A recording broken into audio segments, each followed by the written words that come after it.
Dad plays, he's at like 2.2k low. His son's not far behind him at 7 years old. And when they told me their story of how they were banned on Faceit, never did I expect to be in Kazakhstan with Hooxi getting his name chanted. They're in a really awkward position here. Are they going to wait for this smoke? They can't wait for this smoke. They're going to run out hut. Jabba is on top of hut. They have everything secured. Yep. And during this time, Astralis can make both rotations in there and get into this death triangle. Donk is a cool guy, but he's a true... Will Devilwalk ever go back into the pro scene, player, coach, desk, etc.? I am going to a Counter-Strike. Imagine husband and wife on stage. My wife is fire. The fans will like what she looks like. It'd be good eye candy for all the young boys watching Counter-Strike. They're hating on Donk for his interview where, like, I said, oh, people are cheering your name, like Donk was being screamed. And he's like... So in this episode, we're going to be deep diving into PGL Astana, a review of the event, some of the interesting storylines that came through it, especially FURIA, Astralis making that grand final. We'll also be looking at some roster moves, Kyosuke to Falcons, and a world premiere of the Devil walkthrough. I will be taking on a little bit of a short journey in my thoughts in the changes that some teams have, or we will hopefully do this every episode going on from here, and ending it on a IEM Dallas preview. Hope you enjoy.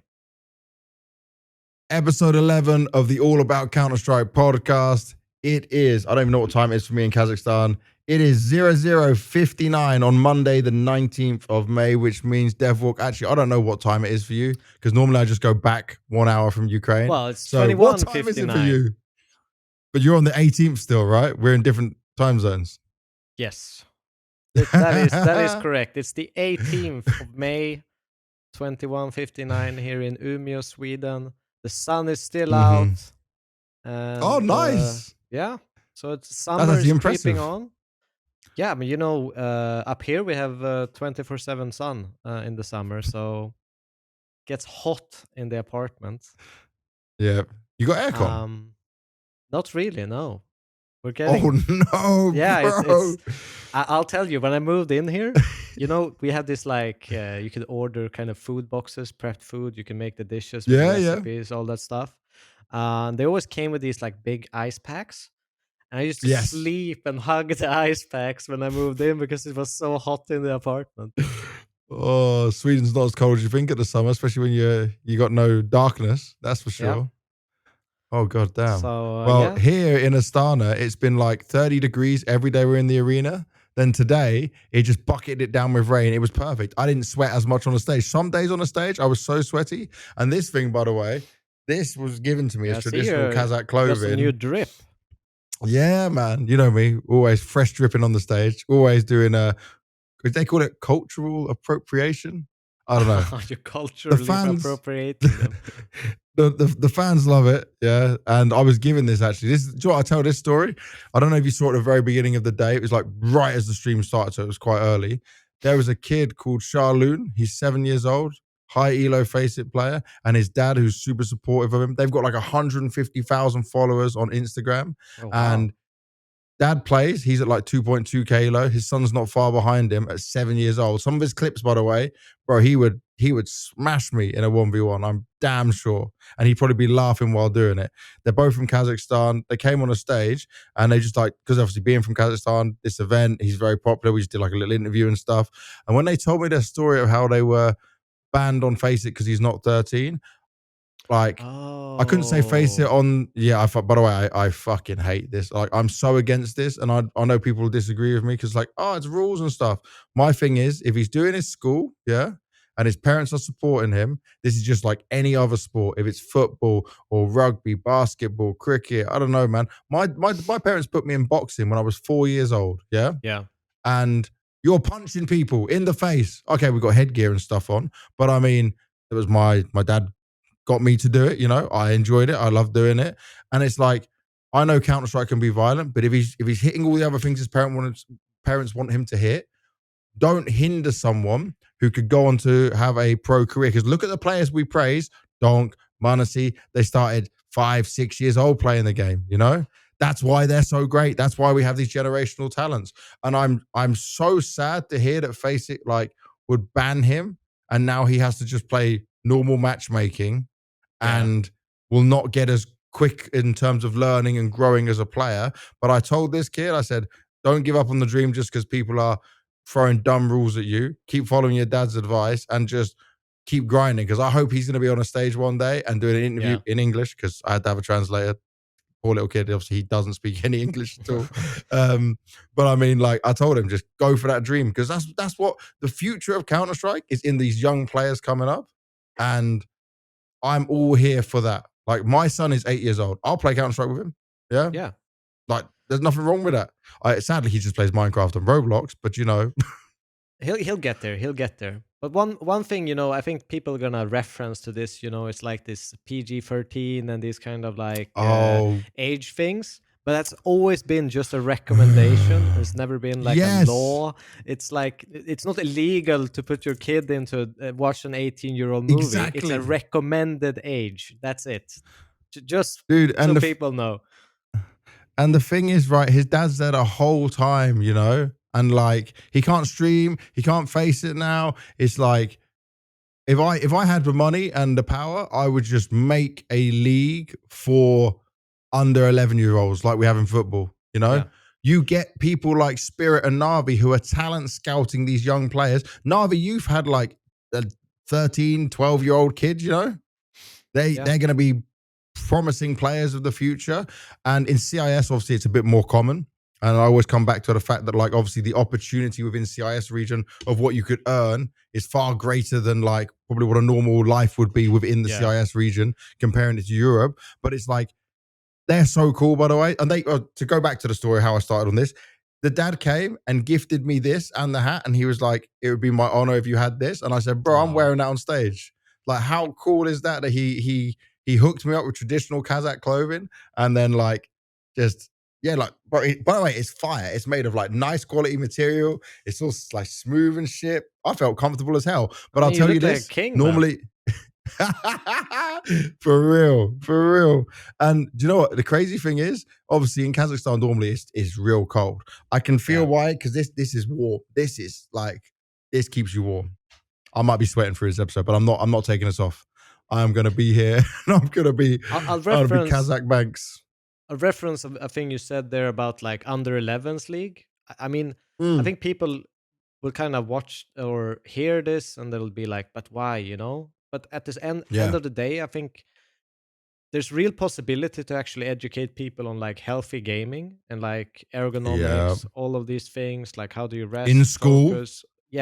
All of this stuff. I mean, we're so like, you know, face down the screens, we're in social media, all this kind of stuff, and kind of tackling that from an early age, because I know there's esports schools and they do a lot of these things where, you know, it's all about how do you game healthy, you know? It's not about how do you become the best. That's part of it, but at the end of the day, it's about how do I make this habit a good thing instead of maybe something that just completely takes over my life to the detriment, right? Yeah, and there's by the way, there's a balance in everything. Like, look at every great football player. Just an example, like Ronaldo, he was grinding an insane amount. You know, he's just set his goals on that dream, but he's a 0.1% or 0.5%, right, of the rest of the world who are playing. But the ones that make it start early, grind early, you know, they manage to make it work. It can't be everyone. Yeah. But we shouldn't hinder people's opportunities and ban them because of this. So like, I'm very supportive of him. I spoke about it on the stream. Some people tweeted at me like, oh, like he's a kid, it's child labor. What the fuck, man? It's his dad. What do you mean child labor? You bloody morons. Like, it's actually nuts. But honestly, I can't wait to get into Astana, because there is so much to unpack here, dude. But let me first ask you, just how was your week? We didn't speak to each other so much. I mean, I've been trying to catch as much as I've been able to. I pretty much missed all of the 7 in the morning games, but I'll be honest. But I've been watching pretty much everything else. And, you know, I think it's been a great tournament. I've really enjoyed it. Went out yesterday to celebrate one of my girlfriend's friends, and Nice. yeah, just been keeping it chill. The sun here has been pretty hot, so yeah. My girlfriend's been on the balcony. I've been on the PC watching Counter Strike. Perfect Sounds balanced about life. right. As always, as always. All right, well, let's get into Astana then. And I think the thing what happened here with Astana is obviously, I'll say this, right? If we go look at the group stage, Yep. it came in with some confusing results from the beginning. Yeah. Yep. I want to go back all the way to day one. First of all, Astralis, they may have won over ODDIK 2-1, but because it was 2-1, at the time, I just thought, okay, I'm still not believing in what they could do. Yeah. Big upsetting Aurora was wild. The G2 situation, I know we were keen on G2 making playoffs, even with Hades, but we did not know that Hunter was going to be hit with the visa issue. Dude, Yeah. I was stood behind him at the airport. We were supposed to board the same flight to Astana Oh, really? from Istanbul. Yeah. And I was there when he got denied, and they were like, you need a visa. And he's like, no, I checked. And like his managers, everyone's there. And they really honestly thought that he would not need a visa. So Oh, it was just wow. very unlucky. They come from boot camp, and yeah, that's it, dude. Because people are like, "Oh, it's like America." They deny him. No, he needed a visa. It was an error. They didn't know he actually needed a visa, and that's rough, man. That's Yeah. a rough way to go with it. Like, so G2's journey was kind of halted. Where do you want to start with this? Where do you want to look at this? Because it became such an interesting event, and there was so many different storylines with it. I think if we start with I guess Gamer Legion coming last place, because Gamer Legion and M80 went out 0-3. M80, with no offense to them, they can put up a fight in some aspects, but they've still got a lot of work to do before that can be a team that's actually they've got too many inconsistencies, and they can maybe get a game close, but it's they're probably a team that's Gamer maybe Legion was change away. hugely disappointing. Bro, I think we were Swiss both so system is, hyped on them. and Swiss systems doesn't. I don't think it's their thing. I've Ugh. seen too many of these kind of Swiss systems go with Gamer Legion 0-3 right now, and it doesn't seem to suit them. But I mean, if we're honest, the most disappointing one is obviously losing to Hotu or Hotu, or how do you ever you want to Yeah, so you're pronounce supposed that? to say hoto, like that, Hoto, basically. Hoto. Okay. Yeah. So losing to Hoto was, this is a game where, okay, they go into a 0-2 matchup, they get Hoto. Yeah. They should be like, yeah, thank God, we have a chance, we can grab a This is our 2-2 comeback. win into, playing, our way into the playoff, kind of like how it ended up for NIP a little bit, playing a little bit of weaker opponents at the end, to kind of clinch that last spot, so to speak. But they got actually kind of demolished by them. It wasn't even close. So you can always respect the first game against Spirit, 13-11, 13-11. Their second game against FURIA, that's where a little bit of disappointment came in. But this is before we knew that FURIA would actually be, a playoff team, A so to looking speak. good team. I think a lot of people looked down on this matchup for Gamer Legion, that they lost it, so they kind of fumbled let it. me stop you there, because I'll say this, right? Losing to Spirit, that's understandable for Gamer Legion, right? Yeah. Losing to Furia, like you said, what we know, cool. But it is interesting because Gamer Legion got mega fucked because they were like the 9th seeded team, which means they play Spirit, and then they should get on paper an easier team. But because of how the upsets happened and how games went down, like they get this newly powered up Fury with Yakinda being back. So I feel like the seeding system here was also a problem. We spoke about it last episode of like how Gamer Legion seed, if they were just 8th, they probably would have avoided all of this. It is a Swiss system. Obviously, it should give you multiple chances. But yeah, this was rough. This was really rough. Yeah, and it's unfortunate because I think right now we can't hype them up as much because this was a really poor showing. With them missing the major, not doing well in this event either, they could be at risk of actually falling off in these invite spots where people Yeah. who've played well in this tournament, like I'm talking past the major, right? Where Yeah, you're people going into who next season. don't have a major spot at this very moment, like the Astralis or the, of the world, where these points Yeah. actually matter so freaking much for the next season or next half of this season. So yeah, really disappointed. I think I watched a little bit of the FURIA game, but it was more about, FURIA actually kind of impressing me rather than, Mhm. especially this Molodoi kid. I thought it would Oh, be yes. like not that good. That's I'll be Yeah. honest. I did not think he would be that good. Obviously, there was some nerves Bro, involved in there, but he impressed me. we'll come on to Molodoi and Fury and that run in a little Yeah, bit. So yeah, Game Legion is problematic, and also now they have a stand-in for Dallas, which we'll come on to later in the episode.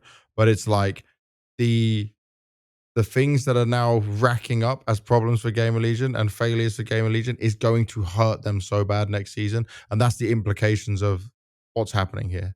yeah. That's And I wonder that's if a this big is problem like for them. they lost that major spot and it kind of killed them a little bit inside. And I was hoping not. I was hoping, especially after Melbourne and making your playoffs right for the first Yeah. time, I honestly believe that they'd be another playoff team, especially with the field of teams that were here.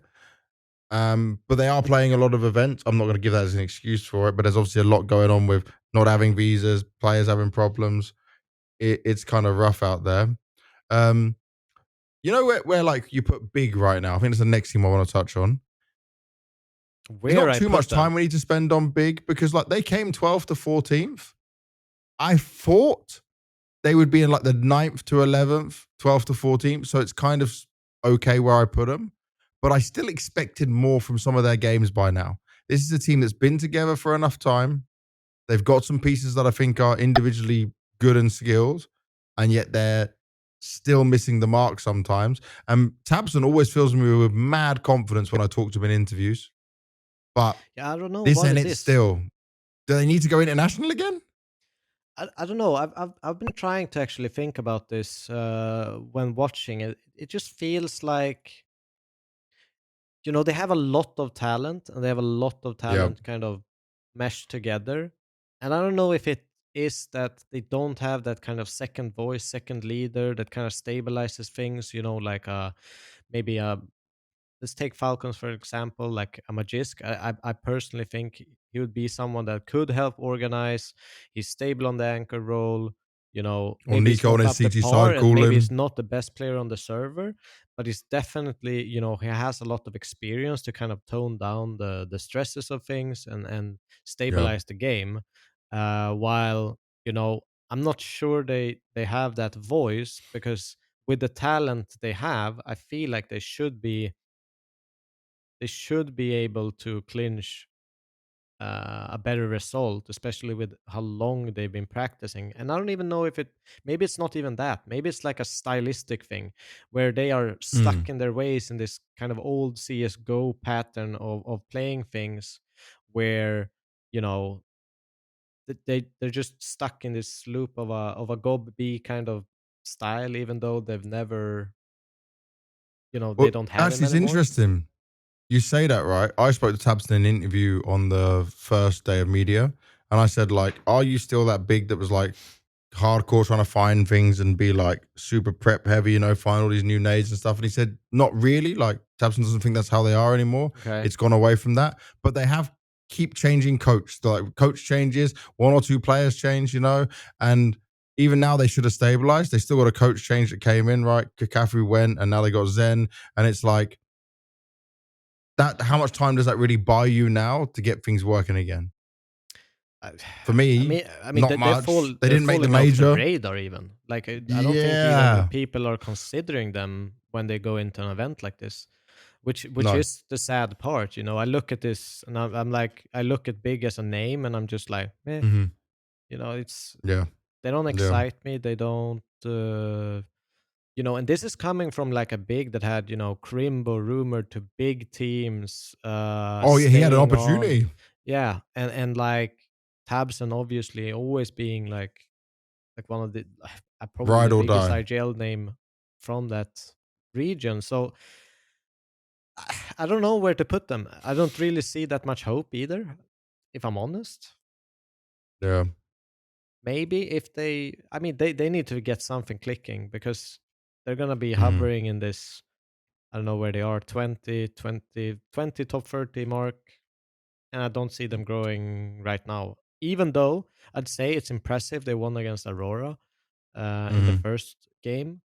But But that was they an Aurora lost. who just didn't connect. Yeah, but they lost 2-0 and got absolutely demolished by TAS G2, which is, they got 13-7 and With 13-4. Taz, by the way. With Taz. With TAS Yeah. and a stand-in. That is just not acceptable. They should at least be pulling. This should be a 2-1 mapper. I'd understand if they lost shouldn't be 2-1 losing. and it They was shouldn't a be miracle losing. from G2, but they should be winning. They should be. Yeah. Do you know what? Sadly, I'm going from like bottom to top right now, mate. So we're going to have to go through the disappointments to start off here. That's fine. Payne, we've been positive since the start of the year about these guys. Okay, Rix had to stand in, the coach, once again, for like the first 2 out of 3 games. But they were at 1-1 at that point. Then DGT comes back, and you think that can save him. Even when DGT came back, it was still, I understand he's probably stressed. He gets his visa, then he has to come back, and it's like not great. But I'm going to say this now. This is like, I believed in their move of having DGT and Davideus come in. Yep. And they're very hyped about like this, but maybe the language is a real problem. Maybe this is like an issue that's going to plague them for some time. And the major's just around the corner. They said they're going to keep grinding and go through it, but it's like they're another team that could bleed points if they don't rectify this anytime soon. Yeah. And to be fair, it wasn't really on DGT either. He played well. He was their No, top I'm not blaming him. No, but it is something is definitely not going right. The But team I would synergy for also- me. Yeah, but I would also give them a little bit more time. They haven't had him for too long, and Yep. they lost some matches. I mean, they lost against, who was it? ODDIK. They lost against, which is another Brazilian team. Domestic. That is, So it's a domestic matchup. It was a close game. They lost it. But ODDIK was also said on this interview, they were like, we're coming here for experience and we're basically going to pug it out. Like, you shouldn't be losing to a team that's pugging it out. No. Especially with the individuals you have. And I actually rate Biguzera's in-game leading, but it's still rough. I'm disappointed with what I saw from them. Luckily, they're in stage 2 of the major, so they get to skip stage 1. I'm hoping they have a big boot camp beforehand. They've all got their visas as far as I know, so that's a positive sign for them. But the one thing I will criticize Payne for, and this is, I mean, I personally don't think their Opper is on the level that it needs to be right now. I think, but sometimes NQZ can beast. Sometimes, yes, and that's what gives me. I know, but like, though, but like this is the same conversation we're having about broken face. He needs to be the one that is able to step up when they're struggling, and if he's on the lowest part of the scoreboard when they're struggling, and he's not on top when they're winning, something is wrong. It can't work like that. There's too much investment in that AWP, and I understand it's much harder in this meta to AWP, but maybe AWP less, rifle more. Something needs to change because there needs to be more impact from the AWPer in Payne. Yeah. For G2, do we just skip this because of the Hunter thing? Like, Taz had to stand in for Hunter. We already touched on the visa a bit earlier in this. This is a valid event. This is kind of like Liquid. It's like Hades. We don't even see G2 it's even worse. It's even worse because Hades standing in, and then Taz is now in the server. I joked with Snacks on camera that like, okay, Snacks, if Taz now has to go from coach into the team, he can lead, and Snacks, you can roll back the years. Some games, Snacks was fucking doming. Snacks was rolling back the years, and he actually told me I hadn't thought about that. That's a good idea. I don't know if that's what they decided on in the end, but like, fair play to them because like they still beat big. Like you touched on it earlier. They beat M80. They took a map off of ODDIK, and they should have won the ODDIK game, by the way. That was disappointing. Like, even with Taz, I would have expected them to beat ODDIK, but they were almost in playoffs. It wasn't terrible. It wasn't a wasn't terrible terrible. showing, no. But at the same time, we're gonna judge G2 for this event. We're never gonna see this G2 ever again, ever. No, but I hope not. I hope. So imagine someone pass, misses the plane at Dallas now, and we're just sat here saying this. Something happens, something goes wrong, and Taz is back again. Yeah. They're also, by the way, they're losing this amount of VRS points is not good for G2 either.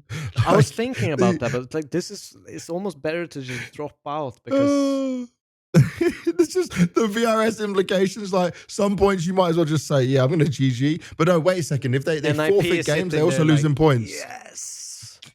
Yeah. Oh dear. All right, from G2, there's ODDIK, which I didn't expect anything from. They had mainly domestic games as well, if I remember. They got kind of lucky with this. So beaten by Astralis, then they beat G2. They played FURIA and then got 2-0 by Aurora for that playoff spot. Aurora are so lucky that was their last game to make playoffs, by the way. Like, if that was any other team in the options with how well Aurora was not playing, I don't think Aurora would be in playoffs. Well, to be fair, I think they would beat G2, right? Yeah, but we wouldn't even know that they would get that matchup. No, but that was one of the possible. They couldn't get NIP. Or was it, who is the other one? So we had in the 2-2 game, right? VP so as well. VP, MIBR, NIP, G2, and ODDIK, right? What's the possibilities? If you look, Aurora, they played...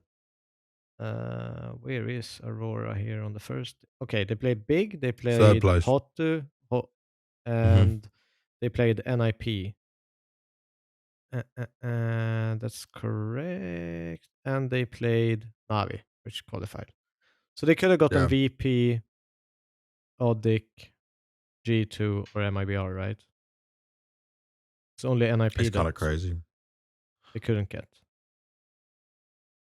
All right, so ODDIK, we will touch on Aurora later. VP, I keep saying they flip-flop between events. Well, this is now back, like Bucharest was okay. Melbourne was not good at all. They changed coach. They come to Astana. This is still not okay.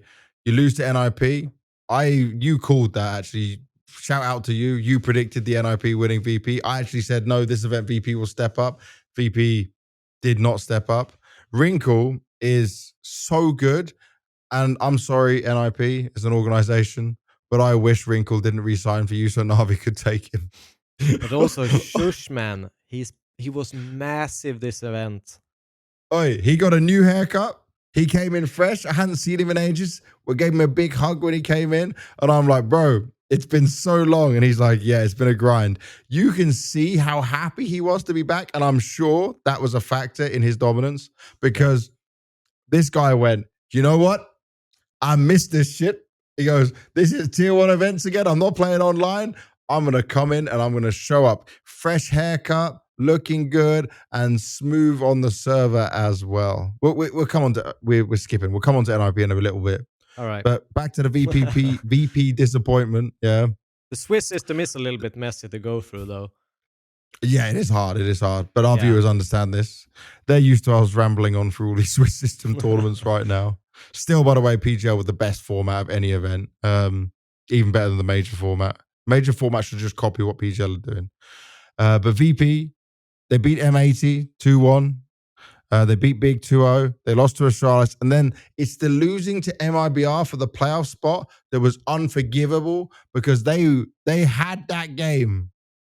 Like, they had him. And this was a game that I did not watch. Oh, dude. Because I was waiting to film content with VP, and because they lost, they didn't turn up to the content, which I understand. I'm not trying to make a team like come and play some 1v1 for my fun content I'm doing when you've just been smashed and knocked out the tournament. I'm just trying to... My internet, by the way, is terrible in this hotel. There's too many people in this hotel. It's a lovely hotel. Thank you, PGL. But the internet is fucking dog. So I'm looking through this, and it looks like... It's Ancient was the last map. So on Mirage, 13-11 loss, right? But it looks like VP had kind of destroyed MIBR's money to get onto an 11-11 scoreline and then losing 2 straight rounds. So this is what it looks like, that they lost like an anti-eco situation or half buy into losing the first map. Obviously destroyed them on Anubis. Ancient last map. VP were up. Was it? They were styling on their CT side, and then it Yeah. crumbled a bit, and they lost economy. And the last round, I felt like they should have won. I think it was a 2v1, and the guy was coming from B ramp. It was Safe. Safe clutched it 2v1. This is my memory trying to really kick in here, but I think Safe clutched it 2v1, and it's just a poor play from VP. You gave him 1v1s. I'm actually rewatching it right now.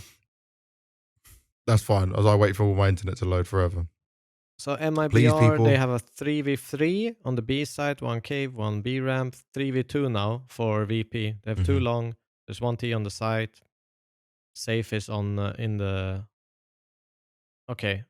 So it's a 2v1, right? And Safe went from cave to ramp. Yep. Yeah, I'm right. This is good. My knowledge is still there. And they are just thinking he's in cave the whole time. Flit 1v1. Yep. After Safe gets the first kill, tries to hold the defuse. Safe just runs up and kills him with the op. You see? Yep. You see? So he got it into 2 1v1s. They were super hyper focused on cave, and it's like, fair play to MIBR for getting that, but it's like that should have had OT written all over him. Flit could probably, to be fair, have strafed long and killed in banana as I looked at it right now, but that's another story. Yeah. So I will say this. Finn, who's the new coach of VP, he told me in the lift, I understand now what really needs to be worked on, because obviously this is his first event with a team. Yeah. So I'll give them a bit more time. But it's like, Flamas was great on Game of Legion. VP needs to get him back on that form. Icy, I think, is still nervous at times. It's kind of sad we didn't get another Kazakhstani player in the arena. Electronic told me he's being more kind to his players now. Like, he's trying to be less ragey. So he's trying to adapt and learn as an in-game leader. I hope that can happen, because I think like Fame and Flit can probably handle it, but I don't think Flamus and Icy can handle it. Yeah. I don't think they're built like that to take that amount of rage and stuff, right? I think they need a softer touch, and I'm hoping Finn can beat it. By the way, Finn's like 40-something, old school 1.6 player, very smart mind on Counter-Strike, was part of the Gambit youngsters team going into Cloud9 as well, so he's worked with Electronic. If there's one coach I believe that can solve this... young people as well, which is important. Yes, exactly. And Electronic told me that Finn is more like good at working on the games of individual players as well. So I'll give them probably another 2-3 months. I won't even just say it has to be at the major, but like Finn needs to work some magic here in a big way. And to be fair, they were extremely close of making it to playoff, even in the Astralis game. Yeah. It was a 19-17 overtime win for Astralis on Dust 2. 13-9 win on Inferno, then 13-9 win for Astralis Ancient. So they had plenty of opportunities to kind of clinch a win, 1 round away, 2 games in a row. So probably pretty tough for the VP squad, if I'm honest. That's one of those you remember and you kind of have PTSD growing in your body from. For real. Oh, for real. All right, let's get into playoffs then. And I'll just run this from top to bottom. We'll start with Aurora on this. Aurora over the Mongols. I don't think we need to go into match specifics on this, but just we'll do it in placements. Actually, that'll make more sense. So Mongols goes out to Aurora. I'm starting to worry about Mongols, because just getting to playoffs is not fine. Aurora, this was the battle of 2 teams that choke on stage for different reasons. Yeah. And the Mongols had a chance in overtime to take that Anubis away after getting splattered on their own map. That's the only way to explain it. Like, they got splattered. And Woxic was farming clutches left, right, and center. And Mazzinho, who's been the one who's underperformed for the Mongols for a lot of games, was the only one delivering in that whole series. And I'm thinking, something has to change in the Mongols. I don't know. Like, all I keep hearing is there's lots of Mongolian players. They're all grinding. They love Counter-Strike. Then there's got to be some other players you guys can look at here. Like something has to change. I did the loser interview with Techno, and I love him because he's always rolled out to do his interviews alongside Mazzinho. And I just feel sad because he sat there going, it's on me, because he had a 0.6 rating or 6.2 rating, sorry. I'm working on one monitor here at my hotel room, by the way. And I just felt bad for him because you lose as a team, and the team failed as well. Like, it wasn't just him. There's no way I'm putting the onus on him there. And I mean, I was so hyped about them after Shanghai, man. I have to kind of disagree with your take a little bit, because I still think they come from, a region that hasn't had any history of having great teams in Counter-Strike. They've made history doing it. I know that, they've been at a spot where they could have grabbed more. That is true. But I think this is not, an Astralis or, NIP who has tons of experience at being at that level. Yeah. This is a learning experience for, 5 countrymen doing wonders, if we're all honest. I don't think we should put that high expectations of them. I think making playoffs is big enough at a European event, because how many years have they been here? That it's not that long. Yeah. But I feel like I honestly, mate, I feel like when I see the game sometimes, they have the potential to do more. Yeah, they do. If they don't this major, right, make playoffs, I would like to see them explore a change. I don't know if that's Mara goes into a different role. He should still stay with the All because he's been doing everything for Mongolian CS. Blitz moves into like a coach role and they find someone else in. I don't know how that would work. I'll give them the year. I'll give them the year. Okay, so you let's see. Devilwalk gives them the year. I'll give them till if they make playoffs at the major, then I don't see why they would change. But I'm just seeing there's not an improvement, and the players themselves are seeing there's not an improvement. But sometimes all you need is a break, a little bit of time to reflect and tone down. I think no. And they need a little bit of. Okay, love your optimism, but I'm going to hit you with some facts because. Okay. There was a time, I think it was in Bucharest, and I was like, oh, guys, what have you been doing? He's like, oh, we had 2 weeks at home. Mazzinho was the only one playing CS because they were all enjoying time with their families and stuff, yeah, and girlfriends probably, whatever. I respect that. You need the time away. But then when they came back, they played like 2 games of practice in Europe, in Bucharest. And they'd had all that time off, and nothing changed still.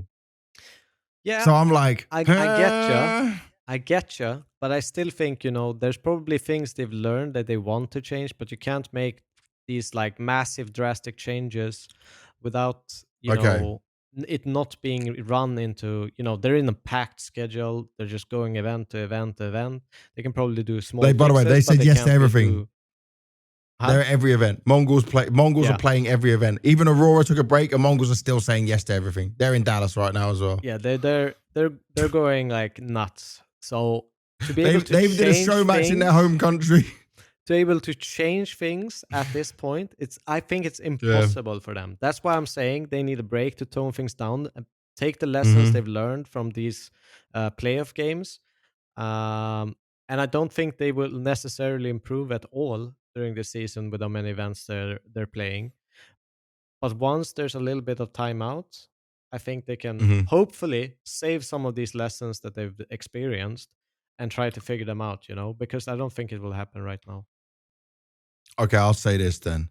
Minimum they need is a psychologist to help them as well, because there is some mental blocks going on there. But I don't know where they're going to find a capable Mongolian psychologist who's going to understand the Counter-Strike side of things as well. But that would probably help them. I think that is another thing that could work for them. Because sometimes they're just completely out. They're checked out. Yeah. They're completely gone. So you're going to love this next part, I'm sure, because this is going to be my least favorite part of talking about this event. I would actually love to skip it, but it's not possible if I want to do the podcast properly. Navi. Oh, we had some conversations while this was running. Oh, thanks. My God. Yeah. You want to leak our WhatsApp chat? Yeah, you want to do that for fun? The WhatsApp chat. All right. I was so confident we were winning. Oh my obviously god. nuke is happening. Astralis, they're making it to overtime. I'm telling Mm-hmm. Banks, I think Navi might lose this, or they're losing. Banks is like, no way, they have this, they got it. There's no chance in hell they're gonna lose the next two maps. I'm like, yeah, but two maps, they might be able to take it here. They might be able to take it. And I think Ancient is one of those maps, though, as well. I didn't say this in our WhatsApp leak. Oh yeah, let's But just it's say it one of now then. those maps where I don't like it's hard to be stable on it. Is that fair?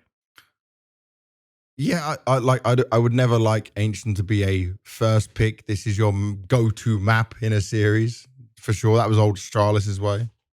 Yeah, I think Ancient is a hard map because it's kind of watered down into everyone running the same things right now. So Yeah. it's tough, but obviously they did a pretty dominant start to that Mirage. Astralis kind of clawed their way back a little bit, got some belief, Eh, and then Ancient eh. happened, and Banks was in Oh, tears. actually tears, man. Wait, I'll just say this. Like, I was so confident with the Spirit Navi Grand Final that I got absolutely shock slapped by this one. So you have an 8-4 CT lead in case you've had CT side, but I believed in Alexi's calling on T side. And then they lose in overtime to this Hooxi version of Nuke, Hooxi's Astralis. The win back on Mirage was positive because if you remember, when they've lost maps in overtime recent times for Navi, Melbourne, for example, they just crumbled and dropped off. So I was like, okay, game's on. They're going to be making it through to the semis. Ancient was abysmal. Like, you can't have that bad of a CT side for 5 players who have been together as long as you have, won as many. Like, this is a fact. Oh, and they said, why I have to relive this? Why do I do this show? Just go watch that Alexi B interview with me, exit interview, yeah? And some of the things he was saying makes me feel uncomfortable. Like, oh, last chance, no chemistry, you know? These are things you shouldn't be having a problem with right now. And he's like hoping the boot camp will solve things because they haven't had a boot camp since the start of the year. And I will say that, like, boot camps have always been a good thing for Blade's system and getting Navi back on the right track. But when even, I don't know, what was the score Bit had on the Bit dropped to 0.76 rating. He was a 0.39 rating on Ancient. This is And it's also one of crazy. these things where Wonderful has been criticized in the past, been the discussion of change in the past, and he's the one that actually stepped up this event. Yeah, but I said this at the beginning of the event in the interview to Alexi that to me it seems like this Navi, every event it's a new problem. Yeah. It's never the same problem, and that's horrible. So you might plug one hole, yeah. You know, like you got a bucket, loads of things are leaking out, and you go, like, stop that one, and then, yeah, and you're like, oh no, and you're just getting wrecked by water the whole time. You need to call the plumber or something. Well, Blade's plumbing isn't working right now, and I will say, I love Blade. I'm such a Blade fan. But calling this event a tier 2 event is disrespectful because it's not a tier 2 event. It's not maybe a tier 1 because it's without like Vitality, maybe. Falcons, Mouse, it's 1.5. But I guess he was just pissed that he lost the way he did because that was like your grand finals to have. And bro, do you know what actually went through my mind for the first time? How long did we say that? Like, we did it on the Munacy episode of the podcast. Oh, Bit will never be leaving Navi, you know, like he's the Navi boy. I'm wondering if he's just, no one knows this rumor yet. Everyone's talking about Kyosuke, which we'll come on to later, or Kyosuke, as we keep doing. By the way, Maui agrees with Kyosuke. But just imagine this, that actually the shock move is both Tesses and Magiska getting kicked, Kyosuke and Bit then join. Could you, like, is this the world I'm living in? I'll be a Falcons fan at that point. If we're just gonna talk a little bit more about Navi and their, like, the chances for the majors doesn't look great. They look like they have the stints where, you know, like this Mirage, where they just look dominant as like hell. They're just running through their Yeah. opponent. Every call is working. Every play makes sense. And then all of a Yep. sudden they just fall flat. Like they're doing nothing on the server.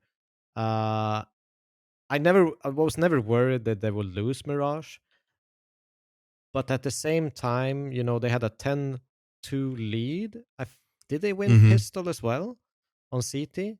Yes, they won Pistol as well. So they had 11-2 lead, and they ended up with a 13-8, right?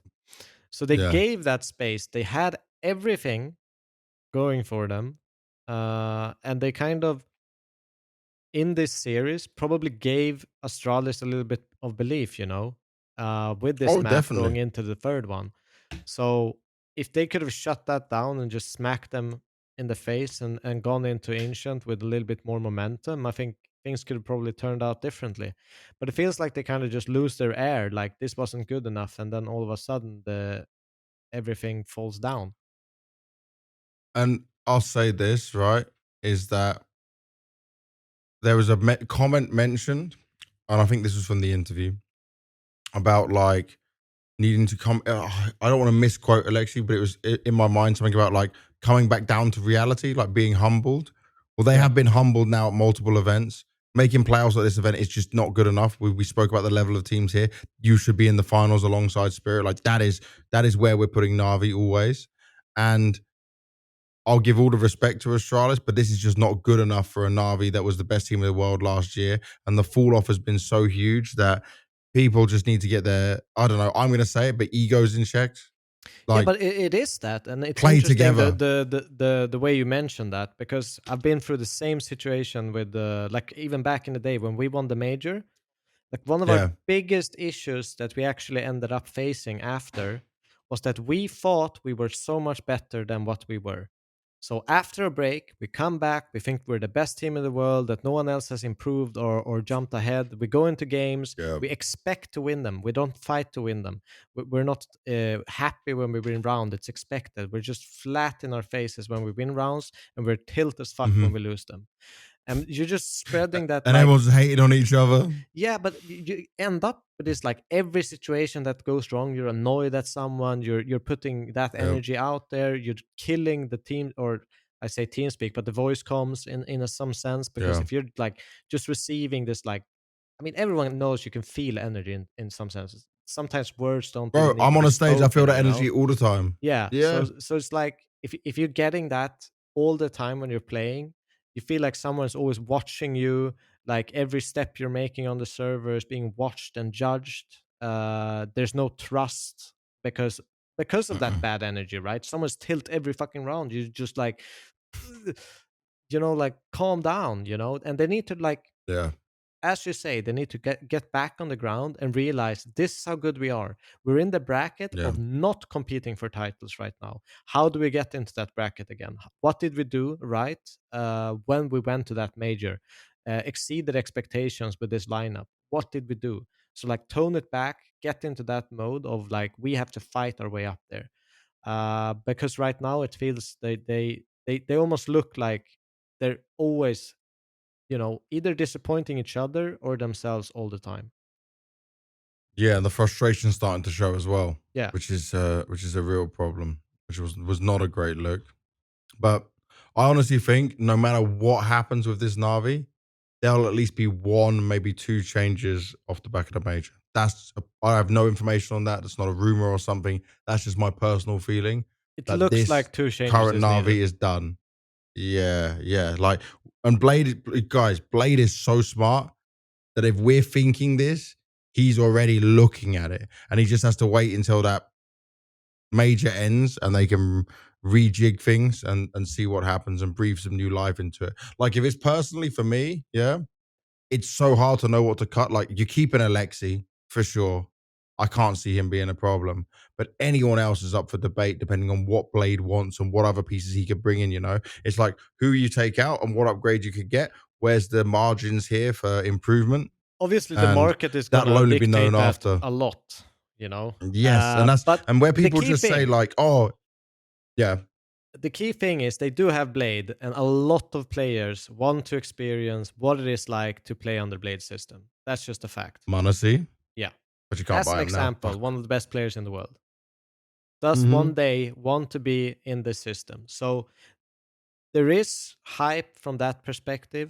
Not, Yep. and I think Navi, that's kind of the biggest one for Navi is Blade.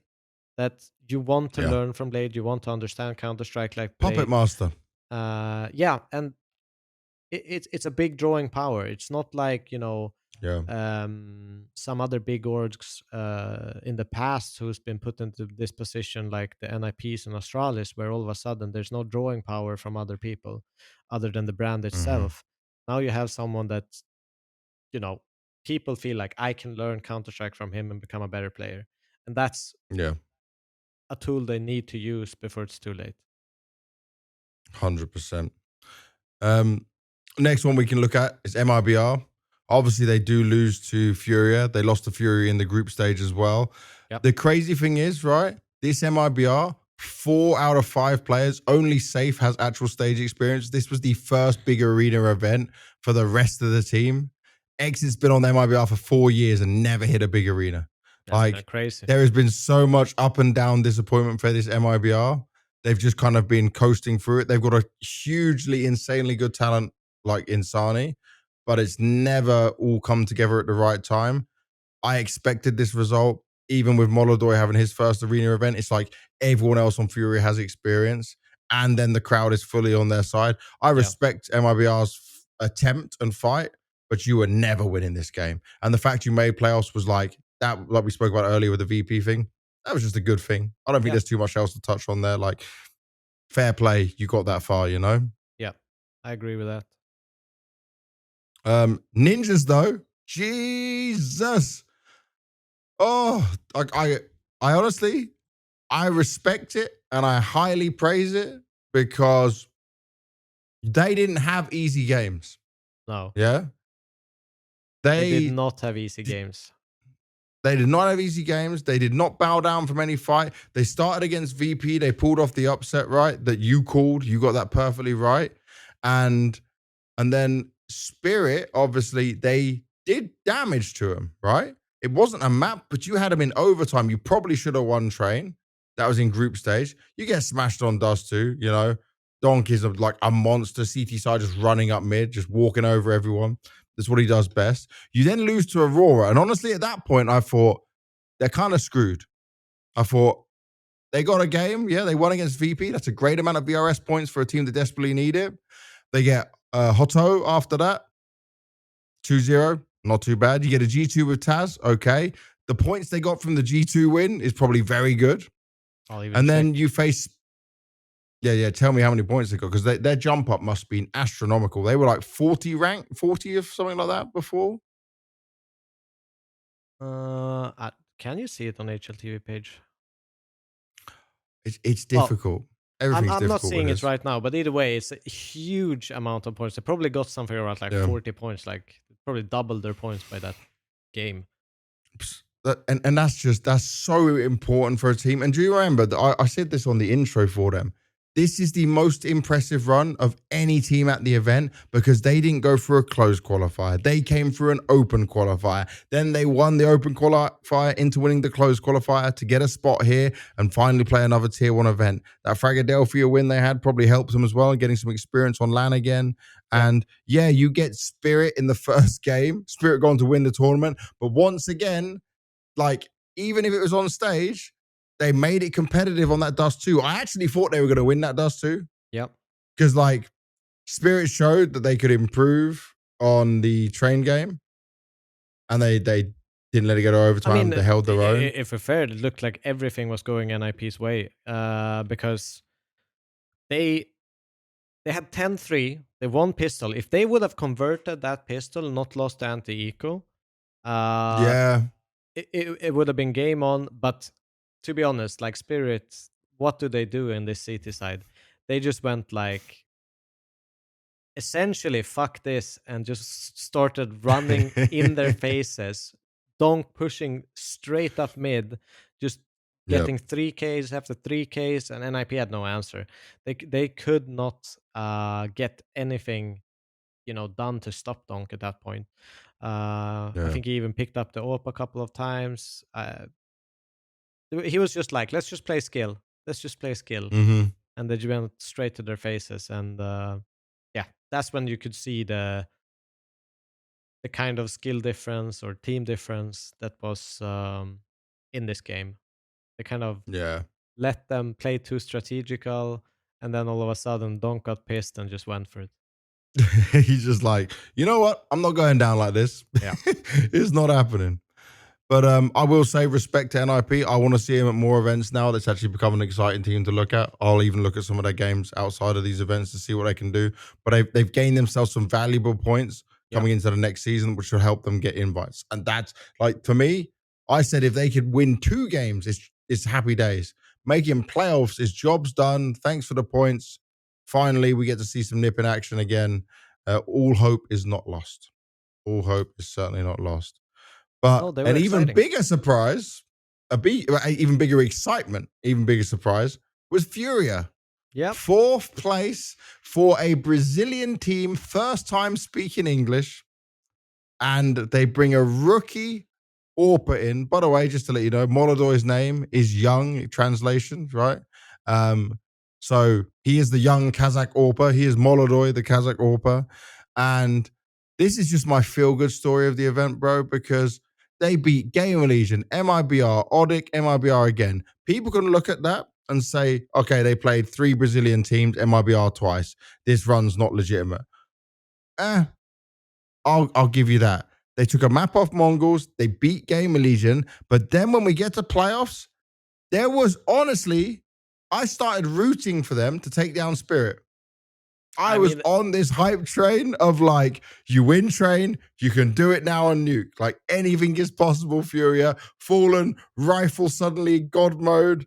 And it's so funny because him and Yakinda, depending on what's going on, like Fallen will entry, Yakinda will entry. Like this is a scary way of playing CS. And I was sitting there straight after that Astralis Aurora game, watching FURIA Spirit, and I was thinking, yeah, what the hell? Are we gonna get an Astralis FURIA Grand Finals? It's 2019. It was mind-boggling to me that was even a possibility, and it got close. Yep. And obviously scary. They played really well. I have to say, like they played really well. The entire best of 3, even though they got outclassed in the end. They had chances. Doesn't matter, man. Yeah, they barely had any practice coming into this. I mean, with so many changes, with the language barriers because I think Molodor is not really proficient in English right now. So he has Yakinda kind of translating it sometimes, which is just really weird. You also have Yuri, by the way, who's not perfect with English when it comes to communicating in game. Like the way Yakinda explained it to me is that like Molodor, Yuri, and Kesarao are all having English lessons right now. Yeah. All right. So they're all going through like learning together. Yakinda's helping translate anything Molodor needs to understand things. Obviously, Fallen's done the interviews for like 10 years now. He's God mode at English. He's got like American English. He's also played in American teams. Yeah, he's so well spoken with it. But if people just look at the Spirit game and write them off, and then look at the fact that they played like lesser teams, I will just say that I am more excited about this FURIA than I've been excited about FURIA since 2022. 2021, maybe. Ever since they made this Cello Skulls lineup. Yeah. I think in the beginning there was hype, and then it kind of fell off very quickly. Very quickly. Very quickly. And Yakinda's back, by the way. He said he switched. So, you know when he was slumping on Liquid? Yeah. This is a wild story, by the way. So he's always been a 1920 by 1080 player, full HD, he calls it, yeah? And that's why he sits so close to the monitor, like, bro, you're going to need glasses soon. Like, your eyesight's going to be worse than mine. And he was slumping, so he switched to 4x3. I guess, like, he was having such a bad slump, but his mental was gone a bit that he did that. And he obviously had the break from Liquid. He was still playing. He was thinking about starting like his own project, and he then just like didn't go through with it. He gets this opportunity of a loan from FURIA. He switches back to full HD, and under Fallen's calling, and obviously the respect he has for Fallen, Yeah. He's happy again. He looks like he's been in the gym again as well. He's lost some weight. Like, this looks like a happy Akinda who No more has American got like a food. new yeah, and probably a nicer environment to be in than the one he was in at that particular time. Because I think when he went from IGL into playing again in a normal role, you know, there was a lot of animosity. There was a lot of problems that we've learned about that liquid at the time. And it wasn't problems of him, but it's probably hard to play in that environment. So right now, he's coming to this, no pressure, on loan, doesn't matter what the future holds. Fallen in a HLTV interview says, like, I want to keep Yakinda already. And that's before we even knew that Yakinda was back. And he's not back to his ultimate level. He's not back at, like, you know, he's doing VP things, Yakinda. But there's definitely there signs is of it. positive signs. Yeah. Yeah, bro. Some of the peaks he was making, I'm like, that's Yakinda. Yeah, that's nice. That's fucking good, man. And then on top of that, he's like holding the hand of Molodoy to take him through all of this crazy moment. And Molodoy as well is like, you can't hate him, man. I just like, I DM'd him, yeah. And I'm gonna read the DM out. I'm not gonna leak anything crazy here, but I'm gonna leak what he said. So I said, I hope you're enjoying these moments, brother. It's so special. Not many players get to experience what you're experiencing right now on stage, you know, with like this kind of crowd. And he said, thank you very much for your support. I am very happy and surprised that you support me, although you know me very little. Thank you so much. Like, I told him straight that if Fallen's chosen you, I said, like, if Fallen's chosen you, yeah, there's a damn reason for it. Yakinda was very positive about you. And I trust these two guys who I've known for a long time and done many interviews with. And dude, he took the microphone from the translator, yeah, and just sat there full bossing it. And you could see, like, he's 20 years old. He's nervous. He's like, the whole crowd's chanting his name. I was trying to get the crowd behind him as much as possible, and they were fantastic. And he performed on stage against MIBR. He put up a fight going into the game against Spirit. I'm not looking at his rating. I'm looking at the eye test of like some of the shots he can hit. There was only one moment where I looked at it. He went for about 3 no scopes in a row, and I was like, that's on you. I know you want to. Yeah, I was like, I know you want to hit this, bro, but just stop, please. I was like, fucking hell, man. Just scope once and just hit someone. But he even said today on the 4th place losing game, because they should have beaten Aurora, by the way, with like how they were playing. But he said, I put too much focus on like wanting to win and wanting to do well here. And I actually respect that he's already realized, and that's probably because he's got so many experienced players around him that he's overcooked this. But he has a bright future in the sense of how I'm looking at this, of what I saw on the eye test, the players that's going to be around him, the players who believe in him. Bro, when he was like, is it Mirage? He was like 3 and 10 or something, and they're still dropping him new AWP and telling him like, we believe in you, go do your thing. No, that's fucking respect. Yeah, it's such a luxury to have these kinds of players around you at such a young age and get this experience so young. He's gonna be, you know, a beast going forward if he can, you know, garner some of that fallen professor knowledge. There's a bright future for him for sure, and I think we saw a nervous kid on stage. We saw a nervous guy playing Counter-Strike on a big debut LAN for him, and you know, he wasn't incredible, but he was doing really well considering all of these things. So yeah, I'm a fan. If he can kind of tone down a bit, feel, you know, a little bit more confident, not be carried away in these moments like he mentioned, he's for sure gonna be hitting a lot more shots and do well on the server. So FURIA, big excitement actually. Something I did not think going into this event. Was probably very pessimistic about them. So they overshot the expectations, you know. And they're on their way to Dallas right now, by the way, for Mongols opening the game. So like, the party don't stop here for them. I'm excited to see what they can do in Dallas. Next up, Aurora. I've already said a lot on my opinions of Aurora, so I just want to ask you straight out, like, what do you make of this? Because it's so up and down. I mean, we're gonna. I think Third is one of okay. third is okay. Yes, I had them. You had them in the final I had them predicted in the finals, against Spirit. which wasn't far off. I'd say Almost. but They threw. To be fair, they're lucky they're even in the semis at this point. They had a rocky group stage. It looks like people are kind of caught on how they play. I don't know. I don't know if it is that they're easy to prep against or something like that. I've seen comments out Ooh. there where people have been saying that. So there is something that needs to be spiced up for them Yeah. in terms of how they play. Maybe throw in a few more gimmicks in there to, you know, maybe in the fourth line of this is like kind of reading the opponent's mind in the terms of the prep. What's the easy thing to do against us, and what's the easy counter to that? Yeah.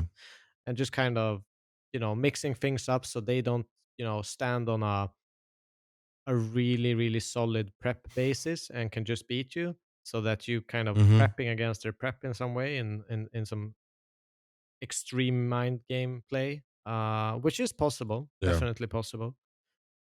So something needs to, because they're good enough, they are good enough, but they're not consistently getting there, and they're having problems in stage matches. And I But don't they know did if it overcome it is. somehow. Yeah, Like, how do you do but so did they? badly in the groups? Okay, you did so badly in the groups. You then beat the Mongols on stage, so they finally got the first ever stage win. But then you did you had Astralis. They had Astralis by the neck, yeah, and they were like, "This is our game." And I mean, I'm then gonna go through no, a little thing in a short bit, which might explain a little bit about Aurora. yeah, but you said right, they're easy to prep for. Madra told me because obviously they had like 3 weeks off playing officials between Bucharest and Astana. They didn't play anything. It's actually a month off. Sorry, if you look from the last game of Complexity to the first game they played against Big. Yeah. And Madra then told me, "Oh yeah, we've been able to rejuvenate our playbook a bit and stuff." And I'm thinking, it didn't look like that. It just looked like the same old Aurora that connected to the server. I didn't see changes. I didn't see you adapting to things. And I mean, that's they definitely, if I look at them, they look like, so there's always there's two ways to call, right? There's spawn calling and there's, mid rounding, right? yeah. And Aurora definitely looks like a spawn calling team. I'll say that it does not look like they're adjusting on the fly too much. They might have some protocols that are different from the same situations, but it does look like everything is rigged from the start of the round. To me, Yeah. in a lot of these So you can know duos. what they're doing. Yeah. Yeah. But So some patterns need to do you change. take it as a win result for them? Because third is really, I had them third, fourth. So I'm okay with this. I It's think just this the is group stage is very acceptable. worrying. I don't think Okay. they. Acceptable is a good word. Yeah, I think it's acceptable. I don't think they should be dancing on tables or anything, but Definitely not. they shouldn't I be saw Magic putting just their now. head in He's the boarding sand his either. shuttle. No, but I think it's acceptable. By the way, Zontara still finishes like the highest rated player for them during the event, but I still wanted so much more from him. Like it's still to me, in some games, I need more Zontara's Magic coming out. He's not a Yeah. problem, but it's just because of the caliber of player he is and how good he can be. I still think sometimes he needs to be the one backing up Wicadia and Woxic, who's my new favorite duo of this Aurora team. Like they're the ones that are. I mean, all of Before it was them just can have Woxic and moments. Zontara's. I mean, even Jota can. Yeah, even Madra. Yeah, all of them can have moments. Like Major is a super good clutcher, for example, for being an in-game leader. Incredibly good at that. And Big they have brain. all the pieces. It's just there's something missing, and my presumption is that it's from how they play the game and approach the game, that they're maybe a little bit too Yeah. set in the way they do things, that once you get a read, you read it, Actually, you know what? Madra's someone I'd love for us to get on the podcast. I might have to talk to him about that because I think he'd be really up for it. Yeah. Actually have a longer time to talk with him, not these short interviews we do on events and then try and understand more of It this, would you know? be super cool. He's such a nice Yeah. guy, man. Uh, And we're all in a similar age. Yeah. We're all in the same understanding. You'd be the only one without kids in that episode, True. but True. not for long. Well, we'll see. All right. I'm just throwing you under the bus. There's nothing happening. I don't think he's pregnant. I mean, I don't think your missus is Nothing pregnant. is planned. Not yet. But nothing ever plans, you know? It doesn't have to be planned. It can just happen. Magic All can right, always right. happen in the All right right. mood, the right atmosphere. All right, let's get on to the final two teams here because we've done a lot on this because Astana was wild and I got some closing thoughts on the whole event. Astralis, second place. Yep. This is an organization that has struggled and all of its failures have had huge consequences. We're talking about their organization trying to sell the team, close up the whole company, you know, move on. They bring Hooxi in, who they probably should have brought in over Cadian from the beginning, and they go to second place and they challenge Spirit a fair bit. And I'll just say that never did I expect to be in Kazakhstan with Hooxi getting his name chanted. And he's also come back. Let me tell you this. It doesn't show so much in the Astralis shirt. When we, like, this is going to sound really weird, when we touched, when we, you know, like, bro hugged or whatever you want to call it, he's been gym. He's got muscles. He's looking strong. He's looking healthy. He's looking happy. And he called a good game. And he hit heads better than he ever hit before. When I was seeing Hooxi kill Donk, I was like, oh shit, we're really cooking with this one. People can call it a honeymoon or it's just new or it's a fluke or whatever. Bro, what the CS I watched was great calling from Hooxi and a team that were listening. And finally, Stown performed on a stage. Jesus. I think there's vast differences. I'm not going to go into too many of my thoughts just yet. We're going to have a discussion about this very, very soon. But yeah, there's vast differences both on T side to CT side. They're not as all in. They're more structured. They're more controlled. I think they use their utility a lot better. And they don't necessarily just need to kill everyone to win rounds. It feels like I feel like it's a I would say almost polar opposite to how Cadian's Astralis look like. Yes, massively. Do you want to get into our brand new segment now? Is this the perfect time to do it when we're talking Astralis? A good timing. All right, let me do my intro then. So, guys, we said we're going to deliver new stuff for you, fire stuff for you. It wouldn't come from me. It has to come from the mastermind with the biggest brain here, the one who actually has two majors under his belt, one as a player, one as a coach. So this is our first ever Devil walkthrough. What a name. Shout out Zach MP4 one time for giving us this amazing name. So this is Devilwalk's look. To look at the video I'm sharing you. I'm watching. Yeah, you're watching? Cadian's Astralis. We got this up right now. Okay, I'm seeing it. So essentially what I want to go through is I want to... Wait a sec, my hand's going up a second. Can I ask questions throughout this? Absolutely. But... Lovely. Thank you, teacher. It's a 5-minute moment. We can pause, we can discuss, we can talk about things Lovely. as we run through this. But essentially, just to give you guys an overview, I'm going to run through some clips. I'm going to explain some of the differences, hopefully visually show them to you so you understand and can see the differences. So first of all, we're going to watch here. I'm going to start the video. I'm going to watch a little bit on 2D here of Cadian's Astralis opening. This is against Virtus Pro in the PGL Bucharest.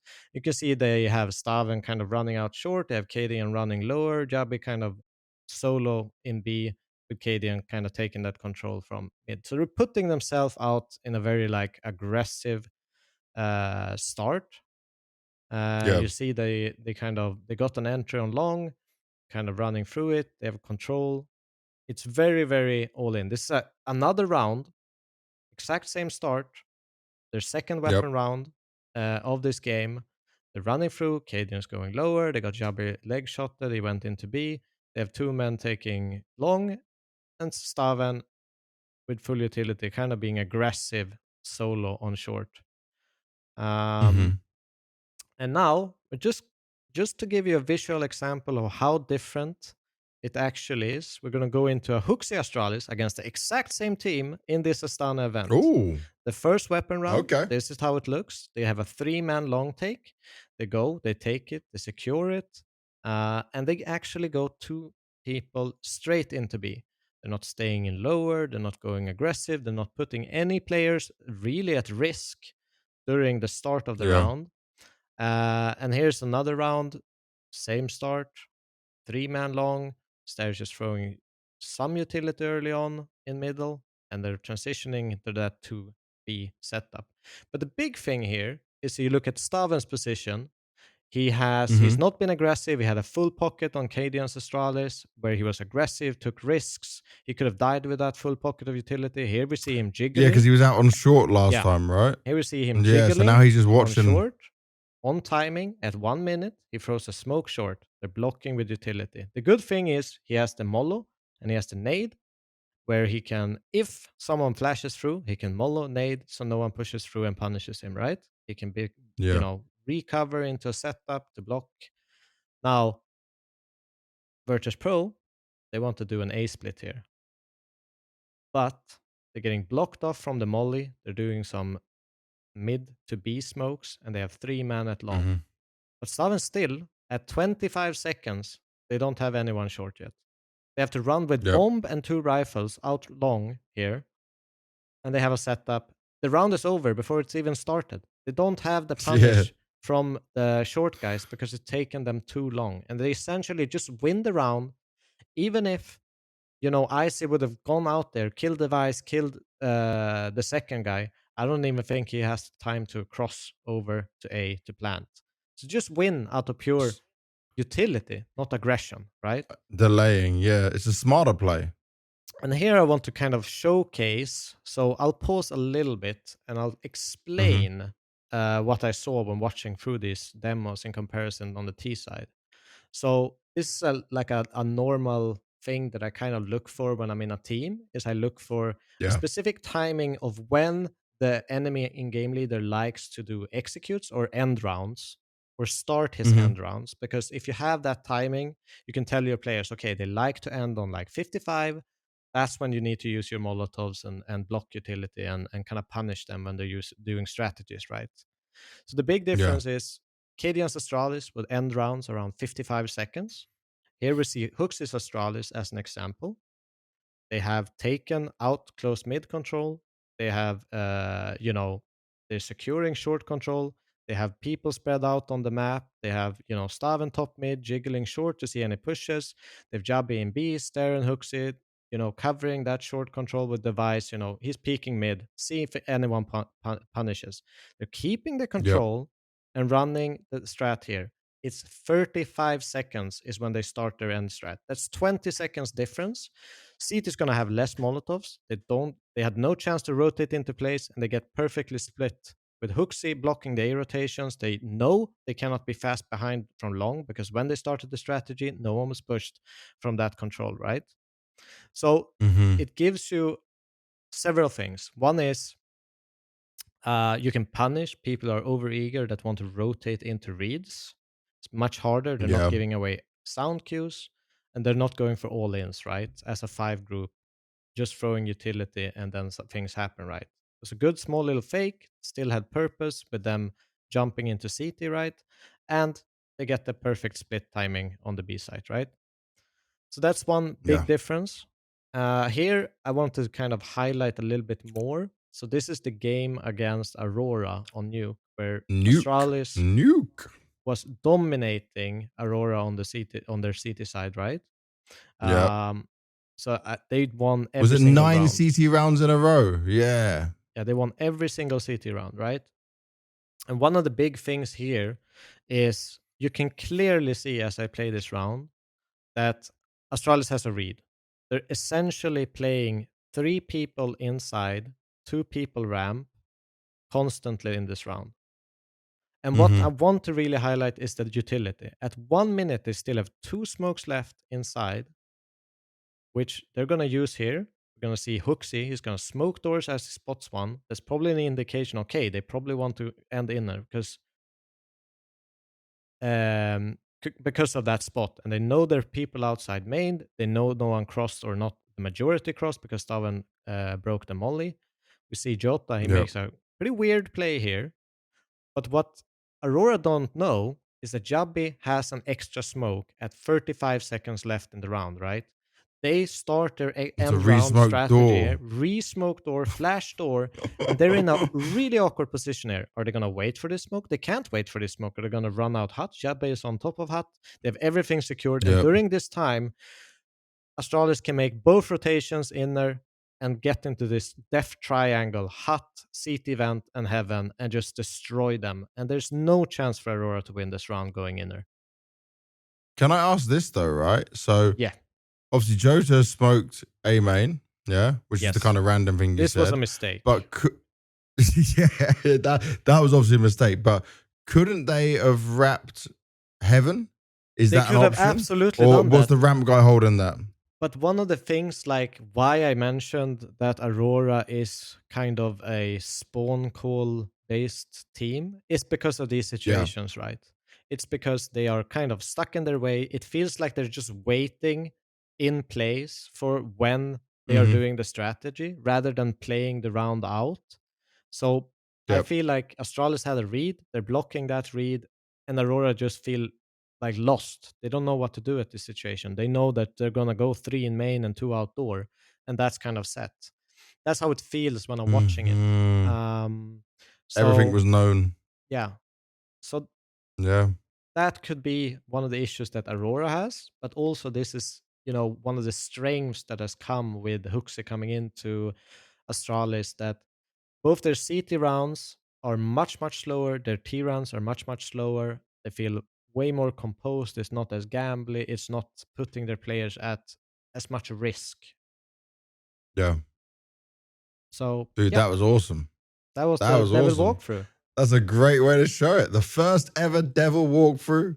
Let us know in the comments, wherever you're watching at, what you thought of that.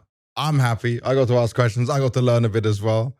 And that's why we got your big brain here with us the whole way through on this. I'll ask you this then, right? For me, Astralis had Hooxi on loan. They've got no future events. They didn't make the major. They're not going to Dallas. They're in a rough spot. We know all the bad things about the organization. Surely they try to keep him. Yeah, surely there's no way you don't. There's no one else on the market that can turn a ship around like Astralis, like Hooxi did right now. That's give him that contract. Just facts. Just sign him up already. Imagine him actually working with them for a longer period of time. They looked like they loved the time, even when they were losing against Spirit in the final. They had smiles on their faces. They were enjoying the time. I think what can you say? They made a grand final for the first time since 2019. Just sign him. Yeah, just sign him. There you go, Astralis. You must sign him. By the way, I saw him in the lobby before coming to here because I was saying goodbye to everyone, saying I'm about to go film this. And he just said, like, it was so good to see me. And I said, bro, it's so good to see you back. You're still happy. You're still shining through things. You're still pushing off all the haters. Like, I am a Hooxi fan. I've always been a Hooxi fan. I respect he took him. that Copenhagen Flames lineup. Yeah. 2021 major, baby. Yeah, they were like ranked 10, 12, beating like top teams were scared of them. They were annoying as hell to play against. I competed against them a lot in that kind of like tier 2 scene back in those days. It was a really annoying team to play against. And he's reunited with Jabbi again. I saw them two like going on to, they were doing the walk-ins together, and they're just joking with each other and having fun. It's beautiful, man. Yeah, I think it's so deserved as well, with especially coming out with Monacy interview that we did, and he got a little bit of stock, a lot of praise from hearing from Monacy, and kind of just this opportunity then kind of rising for him. I just love it because you can see the impact he has, and everyone's been bashing him about like frags, but does frags really matter when you're actually winning games? Bro, I don't care if the result is still a win, unless you're literally doing nothing, then you can't really hate on it. No, you can't hate on it at all. there's so many differences. You know, we could make this like Devil Walkthrough, like an hour-long video about Astralis, because there is significant changes in a very short period of Yeah. time, and I just hope he gets to cook for a little bit longer, and maybe we can actually see, you know, this Astralis that we've been hyping up with Device being back, Yeah. and you know, all of these things that's just kind of been there simmering for a long while until we kind of forgot about it. Well, I'll just end this for Astralis. It's Hooxi's world. It's Hooxi's Astralis, and we're all just living in it right now. That's the way it truly goes. is the GIGACHAD. He fully is, man, and the crowd loves him. He is an honorary Kazakh, just like me. I should have given him my robe at the end of it all. Do you know what? We're coming to Spirit now. Obviously, they went on to win the whole event. I'm not as happy that they won. I'm happy they won. It's great for them. But the way they won, I'm still got some concerns about them, especially when facing other teams. There's a few things I'll start with this, yeah? Groups was clean. 2-0 everyone. Didn't drop a map. 2-0 NIP. They drop a map to FURIA. It's the train, right? Very good, well played from FURIA. Losing Mirage to Astralis was fucking diabolical. And you can see the frustrations come through. And then they almost lost train, which could have seen us going to 5 maps. Yeah. And I honestly would be worried because of Astralis' Ancient being quite good, that could have been a whole different change of things. But luckily, Donk decided to take fights in A main. Like, he just ran with some confidence. He woke up a bit on train after a pretty felt like rough he was first just half for him. And just said, like, let me just go Yeah. and kill them. Like, he's like, I'm not listening anymore. They're He not didn't say that this. good. This is my I mind. can kill them. Yeah. Let me do what I do best, boys. Let me go and wreck heads. And even if sometimes he'd lose a fight, like, the space he creates by just making that push does open up opportunities for the rest of his team. But I'll just say this. I've had so much... People just don't understand this, yeah? They're hating on Donk for his interview where, like, I said, oh, people are cheering your name, like, Donk, Donk, Donk's being screamed. And he's like, I don't care. Just for you guys to understand, he's not an asshole. Donk is a cool guy, but he's a true competitor. Like, he is most competitive. If anyone's ever read Mamba Mentality, amazing book, by the way, this is the same thing I'm thinking for Donk. He will be harsh on himself. He will be harsh on his team if the result was not good enough for him. For him, yes, they won, but it shouldn't have been this hard. You shouldn't have had to fight this hard, you know? He should have been able to win with ease, and he should have done better personally, probably what he thinks in his head at times, you know?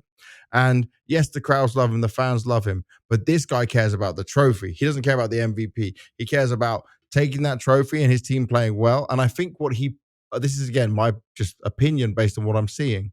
Yeah. Because, dude, even some guy, I saw some idiot go, oh, Banks has asked the same question on an interview to him, like, why not just say, why are you sad? I'm like, bro, I'm supposed to get positive emotions out of the winners. What do you want me to say? Donk, you're so sad, bro. Like, he's also just going to say, no, I'm fine, you know? Yeah. Like, Spirit are a unique team to interview. Have some fun with him. I do my best. Thank God for Magix cheering him up by throwing some gold on his head. I love Magix, by the way. Magix is a character. A positive character, a positive force for our game in that sense. Did you see He's his a troll as well. funny reaction? I think it was up on like Reddit. Yeah. It looks so good, man. You watch it on later, what? I didn't. Yeah, you okay, gotta I'm gonna find What this. was it? I'm gonna find this for you. All right, I'll keep rambling about this Donk stuff because I don't think Donk deserves hate for this interview because I respect and see his mentality and what he's doing. And I don't hate on him for it. They won. They were expected to win. Everyone had them winning, even if they faced Navi in the final, no matter who they found. This performance was a win, but it was still not good enough for what Spirit are aiming for. Best in the world, beating Vitality, beating Falcons, you know? And they lost to Falcons in Blast Rivals. They lost to Vitality after that and got eliminated. They keep hitting 3rd to 4th place. This event was like theirs, but they've still got a lot to work on if they want to win the Austin Major. And Hallie, thank God I obviously have a translator. I can talk to him more. And I love Hallie. We talk in English like off camera, but he's not confident enough to give details for the interviews. But Hallie's got a good mind and he knows that they're going to have boot camp. They're going to have to work hard. There's a lot of things to be done, but he'll be able to learn a lot from this whole situation he's been through. Yeah, and because, I mean, to be fair to the players, it's not like, I mean, everyone has the major on their mind right now. Nothing else matters. Yeah. And that's the reality. This is just like a practice stepping stone for most teams that are still in the major that want to or have a chance of winning it. I understand that he's not satisfied because they dropped way more maps against teams that, if we looked before the event and said, you know, Astralis made it close in the grand final, people just laugh at us for saying that, you know, like exactly. And he probably has that in his mind, you know, that, you know, they should be stomping these teams. Did you find this thing? You sent it to Yes, me? I Let's have a sent look. the Magic's reaction. Yeah. Let's look. He's the best, man. See? Content gold. Yeah. Content gold, a bit of a troll, but he's good fun with it as well. But, like, do you agree with what I'm saying about this win? Absolutely. I mean, I think, you know, they've set a bar where they want to be the ones beating Vitality. They want to be overstepping Falcons. They don't want to be this, like, because if we're all honest, right now, we have Vitality, we probably have Falcons, we probably have Mouse above. Yeah, Mouse. Yeah. Spirit as well. That's not a position they want to be. They want to be the fourth best team in the world with the best player in the world. It does not. They weren't make even sense. the best team last year. It's gone further downhill. It's like everyone before this year was saying, this is either, you know, this is Spirit's year, this is Spirit's year, this is Spirit's year. And then Vitality come and make that drops change, and all of a sudden they're the top dog, you know. But to not even be second in that list, that's... I would be hurting if I was on Spirit, you know. There's, you know, my expectations would be higher, and I'm sure their expectations are. So yes, yeah, I fully agree. Looking at from another MVP for Donk though. Yeah, very sad photo of an MVP, but bro, all the photos of him is so sad. Is fucking I content think some gold. of the MVPs that actually lost the final had a happier face on them. For real. Oh my god, it's crazy. But I love him for it. I'm not going to give him hate for it. And for some of the fans to just, I hope with what I'm explaining, some of the fans get it like you do, because we understand it. But it's like, this is Donk after all, you know? He's looking at hitting a 1.7 rating, not a 1.5. But it's also like, it's like you're saying, right? He's not saying he doesn't care about the audience. He just, if you're not going to care about the negative, you can't care about the positive. It doesn't work. If you care about the positive, you care about the negative. So you have to kind of throw all of it out, because that's how emotions work. You know, you can't pick and choose the good parts and think that you're not going to be affected by the bad ones. Exactly. But the winners were expected. Sometimes on Chopper's calling, I get a little bit worried. I don't know if it's when he's just playing a bit bad, but there's some things I think, oh, Chopper, like, what's going on here? But a Halley timeout sometimes can do wonders. I don't actually know the metrics on like Halley timeouts to round success win. Someone will post that later on, I'm sure. But there are some statistics on that. I've seen on but they are skipping Dallas, which I think is really positive for them. They chose this event over it. Obviously, this was like a home crowd for them as well, with many Russian speakers in the audience and many Russian fans out there as well. But do you know what? To end on PGL Astana as overall, yes, I was a stage host for it, but like first 2 days in the arena wasn't fully packed, wasn't great. Saturday was a bit better than Friday. Today was a big win game. Everyone turned up for that grand final. It was completely full. We had Iman Bek, a Kazakhstan Grammy-winning DJ, do a set before. By the way, most people who have done sets or musical sets before an esports event are trash. Like, I think nearly everyone I know says it's never good, it's just awkward, it's horrible. This guy put on like actual pumping tunes, up-to-date music. Like, this is music I would go clubbing and raving and dancing to. And then I got to meet him, and I told him, like, are you a fan of Counter-Strike and stuff? And we were asking, he like was actually just he loves Counter-Strike. He's just a Kazakhstani guy that likes Counter-Strike, who happens to be an amazing DJ. That was a win. Crowd on Sunday, like, I was worried that Kazakhstan wouldn't show itself as like that great, despite having so many amazing people wanting to play and love the game. Like, they have a huge community, but the crowd was a win crowd in the end. PGL going to somewhere we've never been. I mean, Yeah, how yeah. often are you gonna have like a home crowd for a team, and then all of a sudden, they go, "Let's go Astralis," and then "Let's go Spirit," and Hooxi, they're Hooxi. just like loving everyone. They're loving Even Counter-Strike. yeah, exactly, and Oh, that's the perfect and dude, crowd. do you know what? So I was scheduled to just do 2 signing sessions, yeah, with 1xBet, by like a personal sponsor for me. Yeah. I did 3 signing sessions. Every time I left the arena to the bus, this isn't like saying, oh, I'm so cool and popular. I mean, they were cheering my name coming out of there and wanting pictures and autographs. There were so many young kids as well, like 10, 11, 12 years old that I was meeting. And the love was so crazy nice because we've never been there, Yeah. They're so excited. Some of these kids, like, think of this, they need visas to go to most countries as well, so they're not leaving the country as much. Yeah, there's that other factor to it. If we're looking at it from a whole win crowd, win event, we should definitely go back to Astana again. And I thoroughly enjoyed Maybe it, man. next year your wife can be the translator on stage with you. Oi, that's actually a shout. Imagine husband. I need to talk to. Oi, you actually cooked. I need to go to Sylvie. I need to go If to she's him at rating PGL and the say, translation, I felt bad. Maybe she's better bro, then. but you just cooked. I might have to go to PGL and say, yo, imagine husband and wife on stage. My wife is fire. The fans will like what she looks like. It'd be good eye candy for all the young boys watching Counter-Strike. Sounds like I'm pimping up my wife, actually. This might sound like a terrible idea. I will cover her up. But I mean, yeah, this is going to slippery slope. But I mean, we could cook with this. You actually come up with a good idea, mate.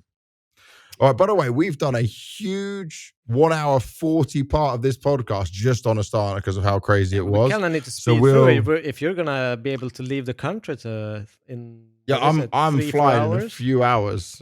Yeah, I'm flying in a few hours. By the way, that's how dedicated we are to this podcast, guys. We're leaving in a few hours. I literally finished, came straight from work into doing the podcast and getting this ready. Yeah, so there was what's this here? We've got the refund bug. I think this is something we should talk about, by the way. Okay. Because ODDIK buys a scout to pick mid, gets tags, then drops to the teammates who bought him to refund them. So this used to be even a thing back in the day. You know that before, you could be like a CT on Dust 2, right? You're peeking without armor mid doors, and you would get a kill like suicide. You could run back and buy an MP9 and drop to your teammate. And they removed this. Yeah, this was in CSGO, right?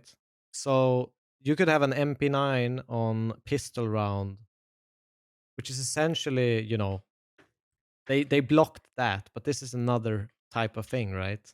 Because I think if they fired it, maybe they can't refund it. I'm not sure how it is. Yeah. So we kind of got a little bit of a walkthrough, but obviously this is an abuse that should not be part of the game. Yeah, it's terrible. I do understand PGL's kind of like approach from it from the start, because they come from Dota, they're fans of Counter-Strike, and I think they just follow a rule book, they're learning, and that's why they okayed it.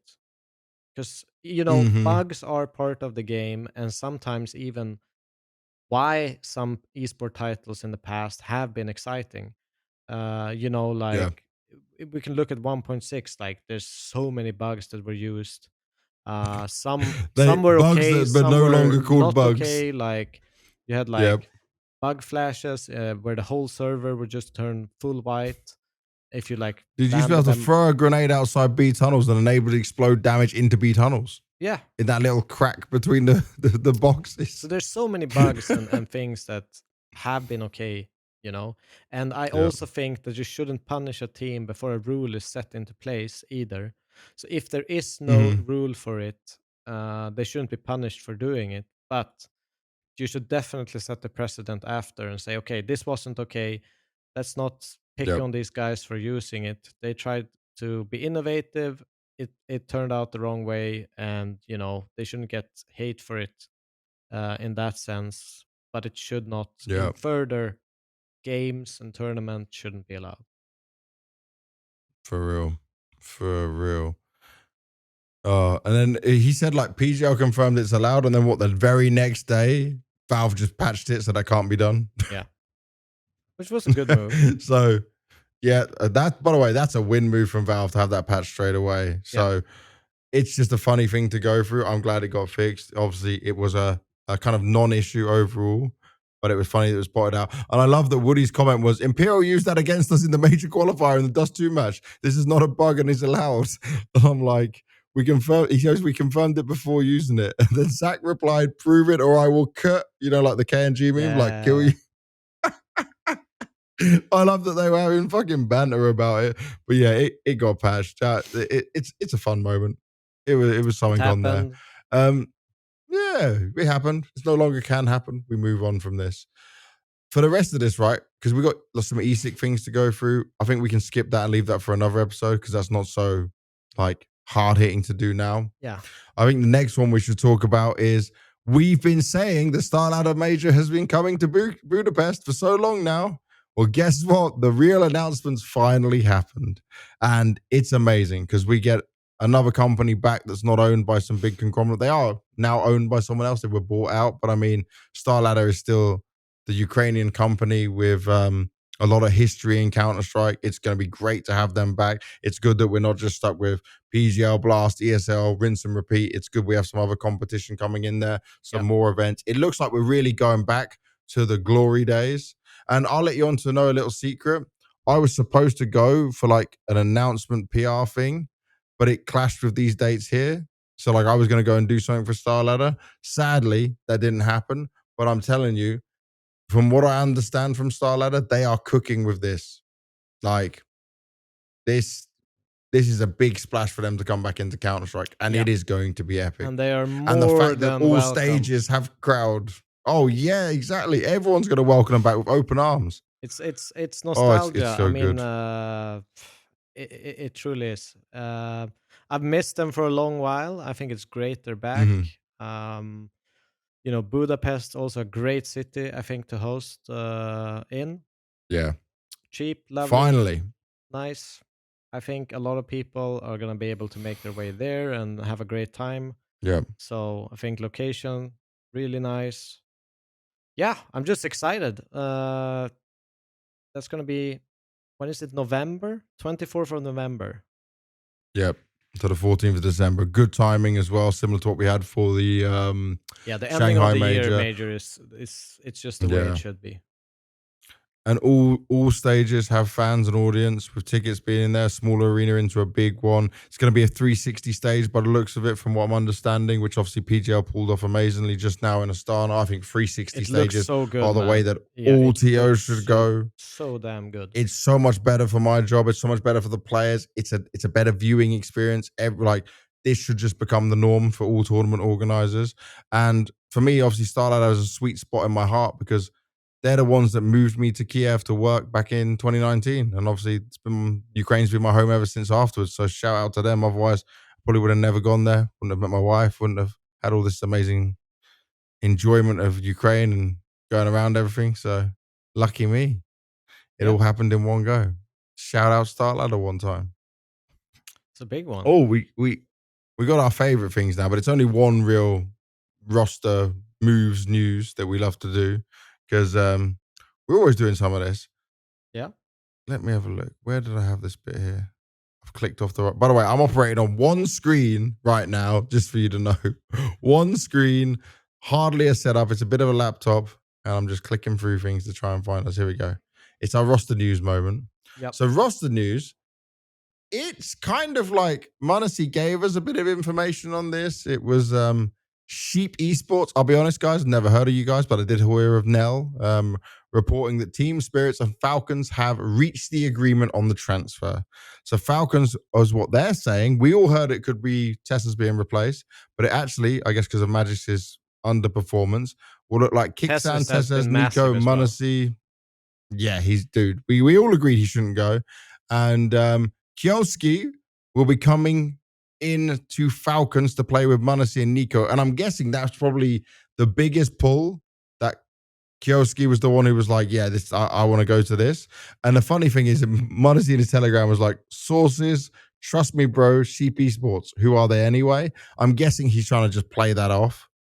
Yeah, Yeah, because he's not denying it. he's not He's not denying saying it. no. And also, remember when we grilled him on the podcast and he was like, Yeah. yeah, he's a nice player, very talented, very skilled. No, but I think Oh, dude. it's exciting. Let's hope it's obviously not fully confirmed. There's other, maybe rumors that kind of at least people seems to be hooked on this to think that it's legit. How Um much do you think they would have paid for him? This is the interesting question. Manasi was the 600K buyout back in what, 2022, I assume it's something similar. 2021? I'm gonna say this. I'm guessing Maybe because Spirit 800. sold them to Falcons. I'm gonna guess 1.2 mil. Wow, that's insane. That would be insane. I really hope we get the truth on like how much his buyout is or what this looks like. By the way, for people to know, Spirit is an organization. If you don't follow Dota, they won TI twice. They won tons of events. They've got they've got backing and money. Who's there? They've got a betting sponsor, BetBoom. BetBoom. Some of the people who own BetBoom are like investors in the Spirit company or something like that. So there's like a crossover there. Spirit are doing well across the board. Yeah. In the games they choose and as the organization overall. Structure is, the academy, they don't everything. need, and they don't need this money, but you're not going to sell like a potential second donk for cheap, especially as he's not going to you and you're going to kind of instantly fight against him. But it does make me excited for like Kyosuke's going to be able to learn from Manasi, Nico, and then Zonic's your coach. So Oh, when is that's financial crazy. fair play coming into esports? Yeah, wait, it might actually need to happen. There might need to be The thing is, they'll never. All these organizations will never agree on this shit. Falcons transfer ban for the next 3 windows. Yeah, actually, guys, you spent so much money that you need to just chill for 5 years, no matter what you got.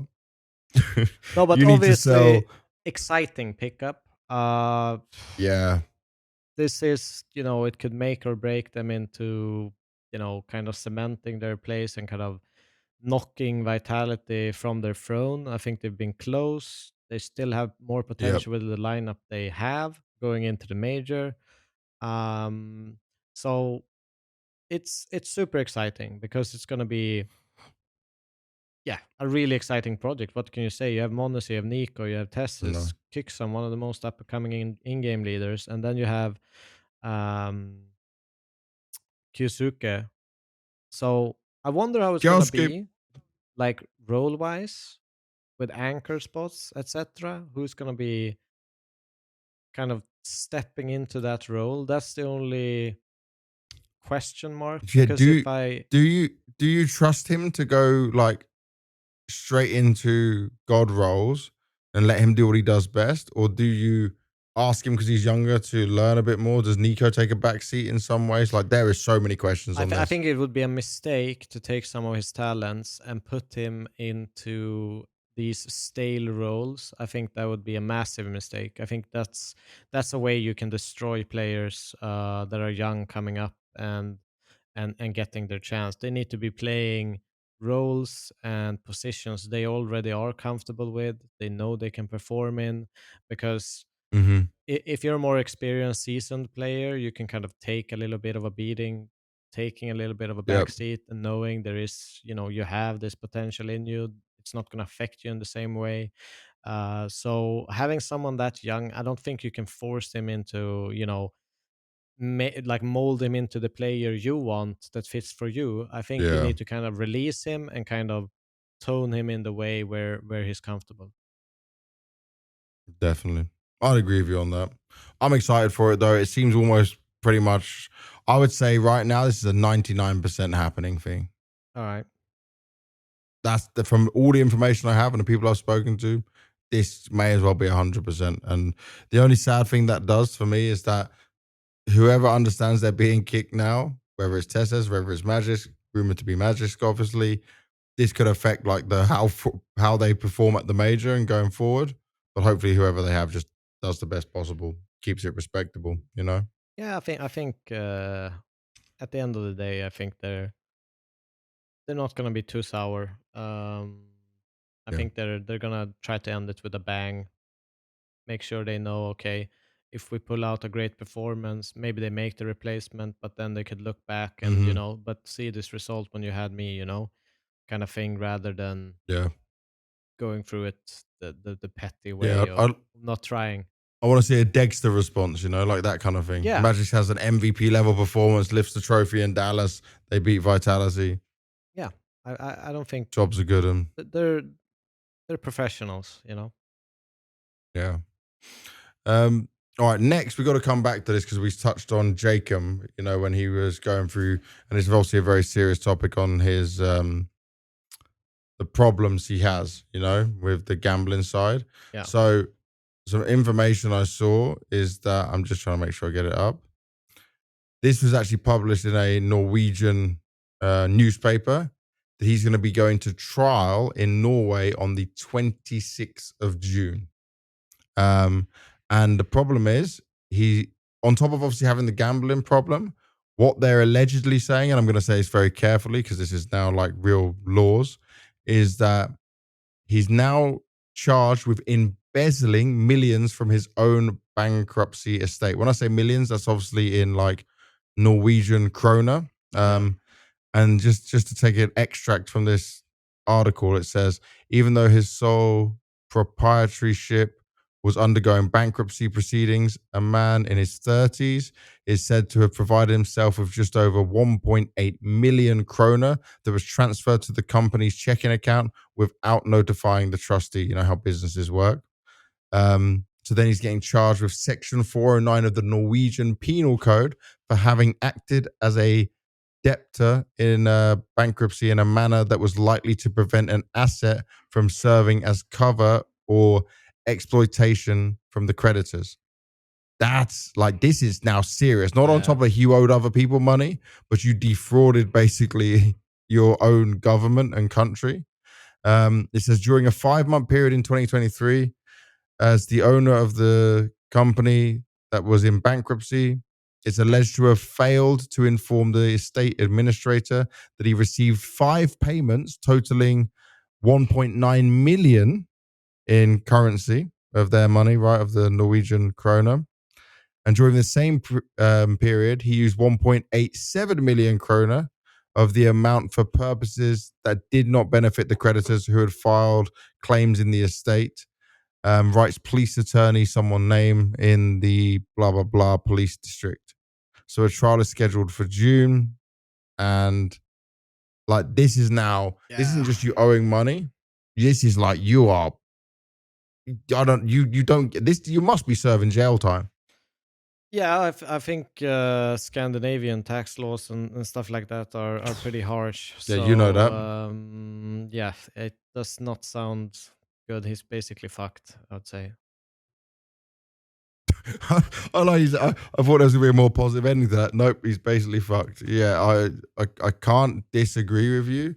And this is like the sad part of our industry, right? We don't hear about it all too often, but we've seen it with Joel, we've seen it with Jacob, these issues that players can have. And this is why I just again say to everyone, you have to be so careful, Yeah. And if you have friends like this, if you have people that you see that have this kind of a problem, look out for them, talk to them. Yeah. I know men especially don't like to talk so much about these things, but if you notice anyone having this problem, it's okay to talk and prod and support your people. Come together and band together to help each other. Oh, it's really sad. Yeah, that's it. That's the only way to look at it. It's really sad. And I just hope that like they can clear it up as easy as possible, but it does sound like he'll definitely serve some jail time, and that's going to be kind of GG on all of that for him. Some nicer. Let's flip into positive mode before we get into Dallas, mate.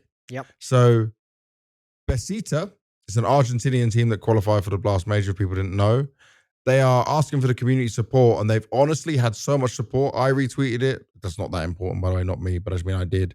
Lots of other people, Apex, other teams, they all came together because obviously they have some players who need to get the visas, And it says here, we've been trying to sort out the visa situation for 3 years, but we keep getting turned down, he said. We've used every resource at our disposal. We've spoken with every person we thought could give us important information with agencies.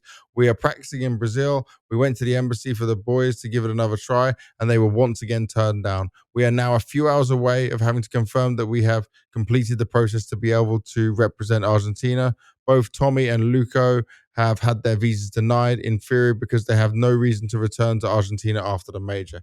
And it's so sad. Like, this is a big team. This is a big organization within the region. They qualified for such an important event of their careers. This is what I absolutely, I'm not saying don't run events in America, but this is where I would love if Valve or someone who is like an American company can step up and try help these guys, because I want to see them compete, man.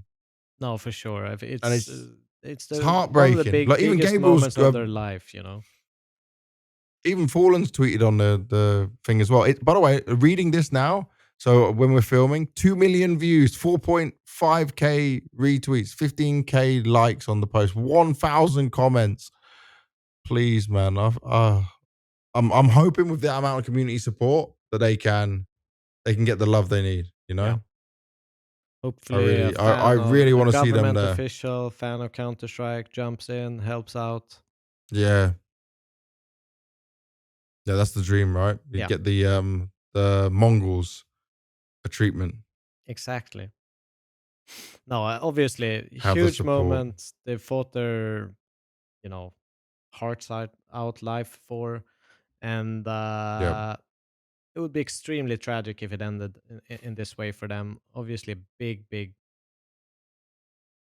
You know, a major is such a dream. I don't even know how to explain the disappointment that would, you know, come from, because it's so anticlimactic. They've had the joy of, yes, we've done it, and then smacked down. It's way worse than not qualifying. Hurdle. Let's just put it that way. Yeah, it actually is. You've made it, but you can't go. Yeah, no. Great. That's the worst feeling, man. I couldn't think of anything worse. Yeah. So but let's get on to Dallas now to close out the show and get towards the end of it all, mate. So this is our Intel Extreme Masters Dallas preview. I'm going to start by just saying one thing here. Obviously, the talent announcement has come out, and I mentioned it earlier in the stream. A lot of people asked me why I was not at Melbourne, and now obviously I'm not going to be at Dallas as well. So Richard Lewis got an article out on this as well. Might have released it already, but I'm not even focusing on me for this one, because if you look at recent ESL events, there's a lot less talent. So before, it's like always one host, 2 people on the desk. Now it's like even Pimp is being like a host of some way. So it's like a guy, it's basically 2 people doing like a desk, bringing more players in to do stuff. Freya's going to be in my interview role, in the sideline role that I would normally do. Freya, obviously incredible at the job. Definitely never ever going to be a problem with that. But like, they're condensing the roles down. So there's less commentators. There's less talent overall. And the sad part of this is, and this probably will be seen later on, is the fact that actually I know some people who are friends of mine who work full-time at ESL. They've lost their jobs as well. And that's because obviously they're owned by the Savvy Gaming Group or whatever it's called. And they've now taken ESL and said, you need to become more profitable. Budgets are getting cut. And there are some very good people in production, in other departments that are being let go and don't have a job anymore.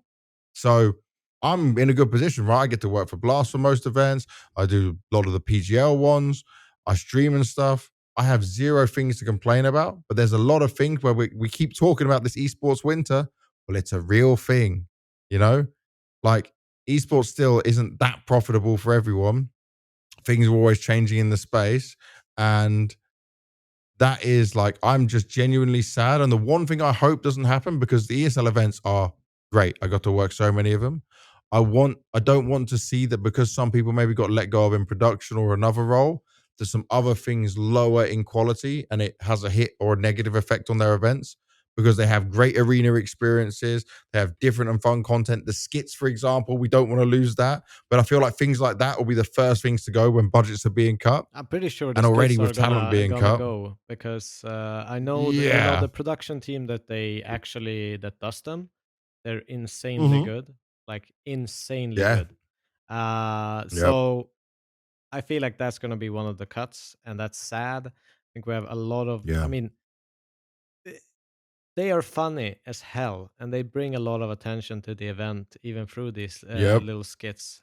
So, no, I think that's really sad. Obviously, as well, like from a talent perspective, sometimes these Mhm. jobs can be extremely exhausting. Being on the road, you usually work Yep. the entire days. There's no break. It's essentially, you go and have a beer and fall asleep straight after a long day's work. So it is, 9 to 1 at night kind of job sometimes. It's going to be even a heavier burden Hmm. now on a lot of these talents who has to do longer days, get less Yeah, rest. that's just another thing. And So also, by the way, for people quality to know, like, eventually, unfortunately, the math tell you it's gonna drop. it gets a hit, right? Yeah. And it's kind of crazy because like there are things where some talent have contracts with them, right? And some talents have like the opportunities to say yes or no to events, but it's like everyone is going to get squeezed at some point with this.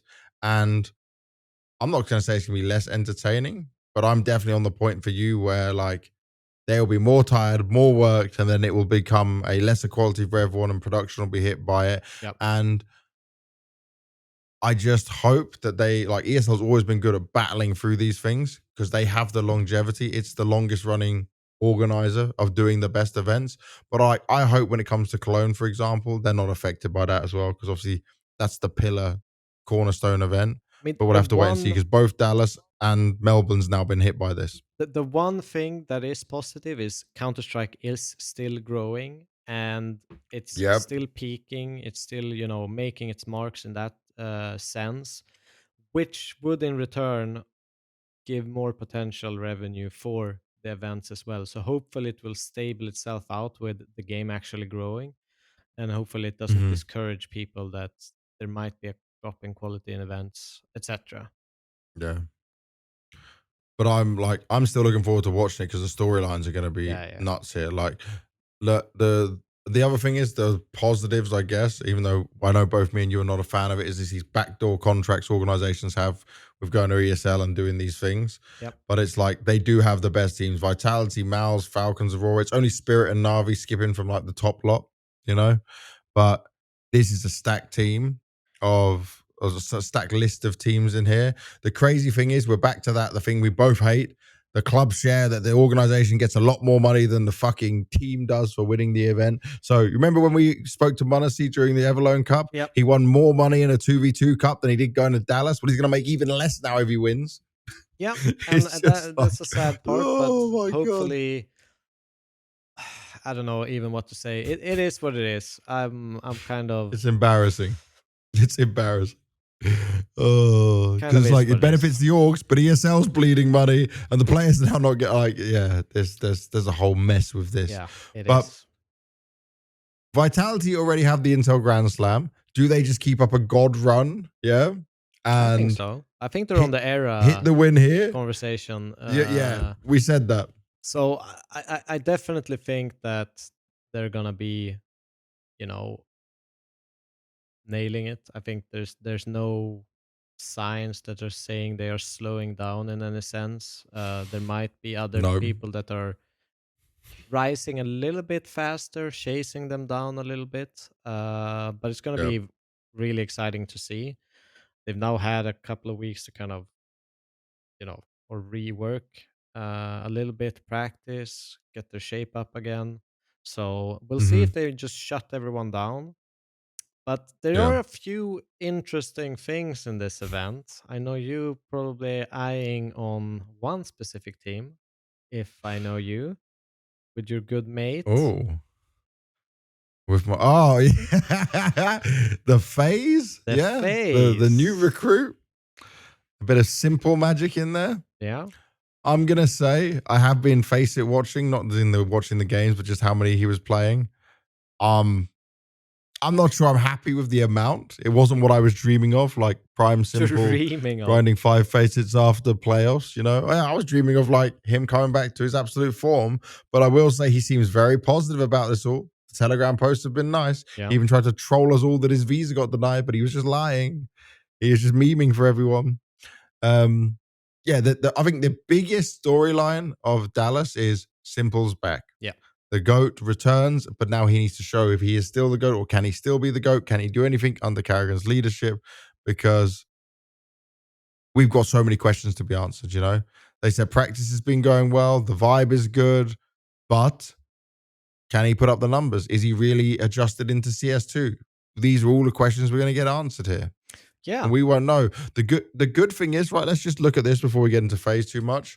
Aurora, we're getting on a 2 a.m. flight now, so that they would have been in the air now for about an hour because it's 3:15 in the morning here in Kazakhstan. They're starting their journey. I'm pretty sure maybe FURIA and Mongols are on similar flights. Maybe Mongols went before. G2, depending on when they went, different times. Game Legion as well. They went to America earlier because obviously they got 0-3'd. I think they went straight from Astana to America, but A-Core was obviously coming in as a sub, which is not great for them because Slend is good. I think this is going to impact them even more, which is crazy. But just there's so many things here where, like, first of all, if teams don't make it to media day, which is obviously soon, they get fines from ESL, you know, for messing up the schedule. And then on top of that, they are going to be jet lagged. Like, there's no way you go from Kazakhstan to America without getting hit with some jet lag. And this is going to throw some spanners in the works for teams. This is going to make things very confusing. It does seem like the playoff teams, at least from Astana, is playing on the Tuesday instead of now on Monday instantly. So they have a little bit more time to adjust at least. So that's honestly a little bit nice. Wait, let's go back to your fucking science on jet lag. This doesn't work out still. What is it? To be fair, it's always worse traveling east on the map than west. So if you would be an American coming to Europe, it's way worse than a European going to America. So they do have that small thing. So hopefully they can recover a little bit better just because it's traveling to the west. I don't know why it's like that, but I swear it's like that. I could bet my family on this fact. It feels way better. You're not getting ass wrecked. So hopefully that's but it's 1 hour or 1 day per hour to adjust. It's gonna have some impact, I'm sure. There's definitely gonna be some impact in here. Going down this team list though, right? Vitality, obviously we know what they do. Mao's still in a good spot, looking to probably bounce back after the Melbourne incident. Falcons, everyone's still hella positive about them. Obviously, rumors could affect them. Aurora, we'll see what happens. Mongols, kind of air as well. G2, now we finally get to see Hunter come back. God, I hope he's ready to perform. Still have a stand-in though? They still have Hades standing in until they work out what they're going to do. FaZe with s1mple, Ukrainian flag on the FaZe shirt. I actually need that shirt. I have to get that shirt. Liquid, back in action again. Shuhei still there. Game Legion without the full roster. A-Core standing in. 3D Max getting a chance to do it. They came through the European closed qualifier.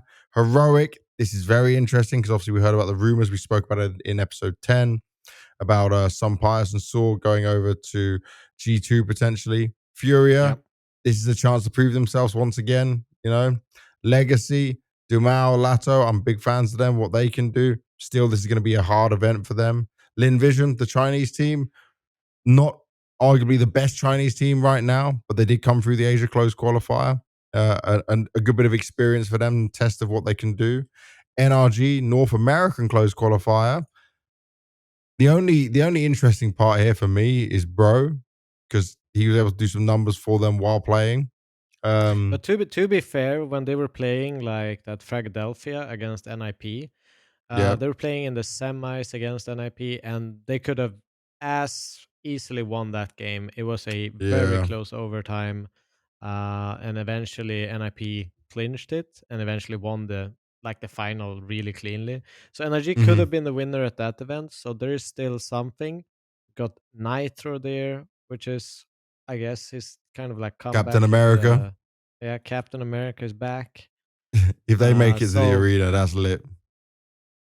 Not going to happen, but probably not.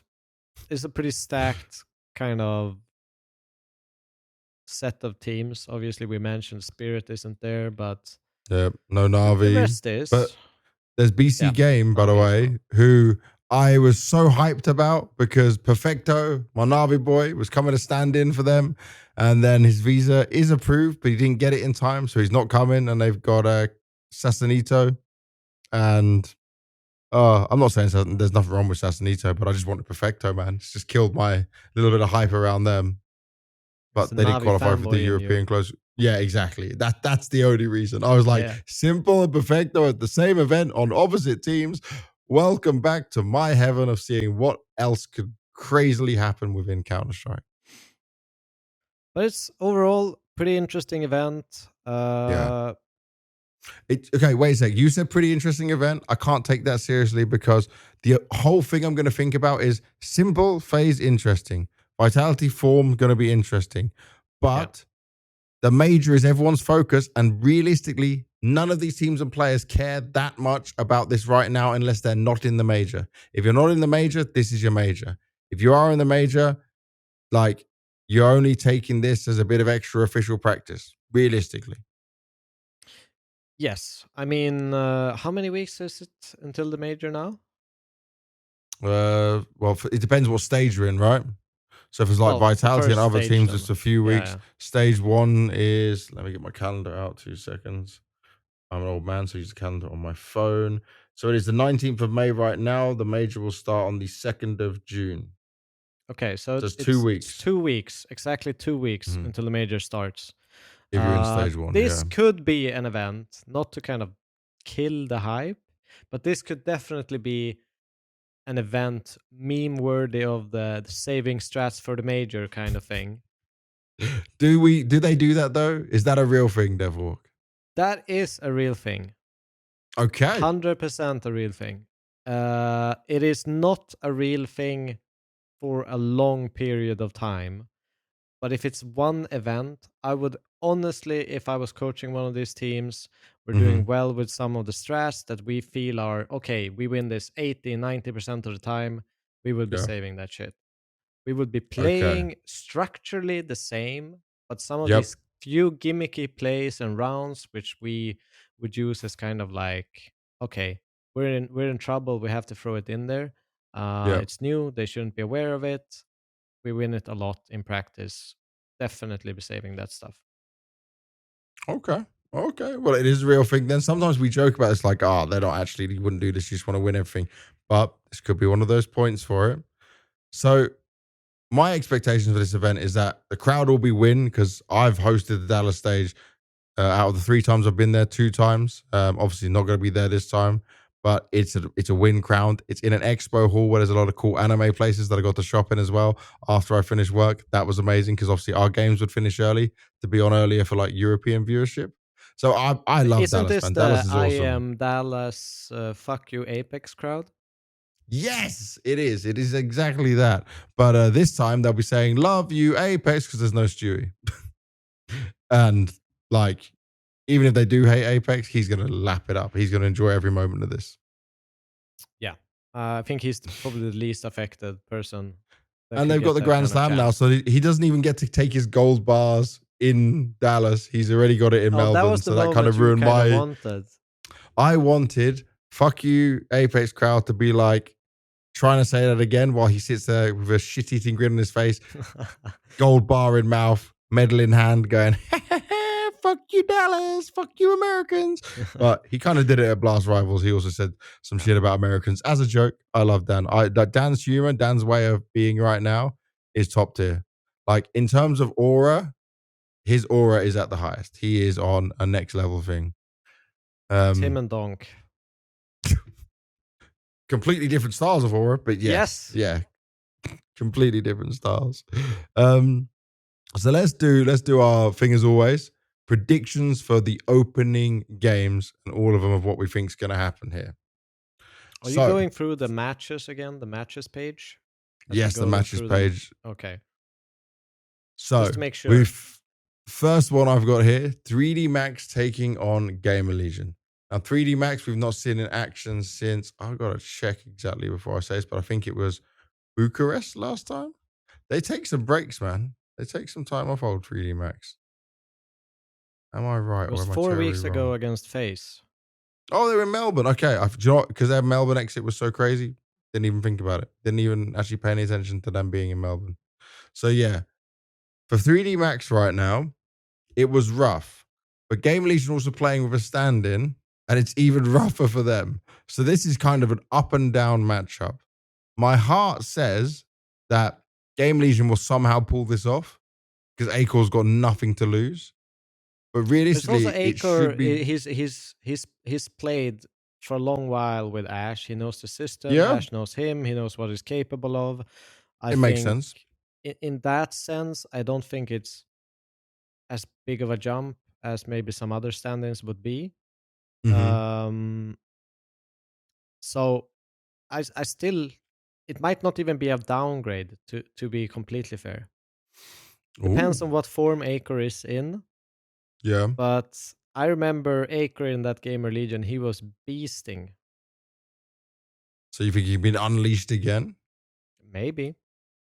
All I right. do think maybe his opening style is not as good in CS2 compared to CSGO, but Yeah, he's affected by movement as well. He used to have god movement, and yeah. CS2 kind of nerfs that. All So right. it's gonna be an Tell me interesting one. though. I agree with you, but Mm-hmm. I'll actually say 3D Max this one. All right. Well, I am going to go with Game Legion with this one. So you got 3D Max. I've got Game Legion. We're going on opposite sides for the first game. That's very unusual for us. Next one, Liquid This taking one could on also be interesting. FaZe. Yeah, because FaZe have had more time with Shuhei. This is going to be them trying to build upon what they're doing here for Shuhei standing in for a few events up until the major and then seeing what happens. Maybe he stays or doesn't. Then you've got s1mple on his debut, FaZe trying to pull themselves out of this dark place. But the problem again is, like, I can't naturally pick FaZe yet because I still don't know if Rain's there or not. I don't know if it's Skulls or if it's. Wait a second. Let me look. I'm going to look down this because they released pictures of the team. In the match So, page, it's Skulls. yeah, and also in the picture of them in their new outfits, it's Skulls. So, I want s1mple to do well, and I want to predict him to win by heart, and it would be great. But I feel like, actually, do you know what? Something I didn't think about. Skulls was on Liquid before as well. Yeah. Maybe he's going to be really fired up to be like, I slapped my ex. That sounds terrible. I fucked my ex. That's the one. But he's going to slap him in the server. Yeah, you know? Doesn't want to get fucked by his ex and lose. He's going to fuck his ex and destroy them in the game. Okay. I'm with you.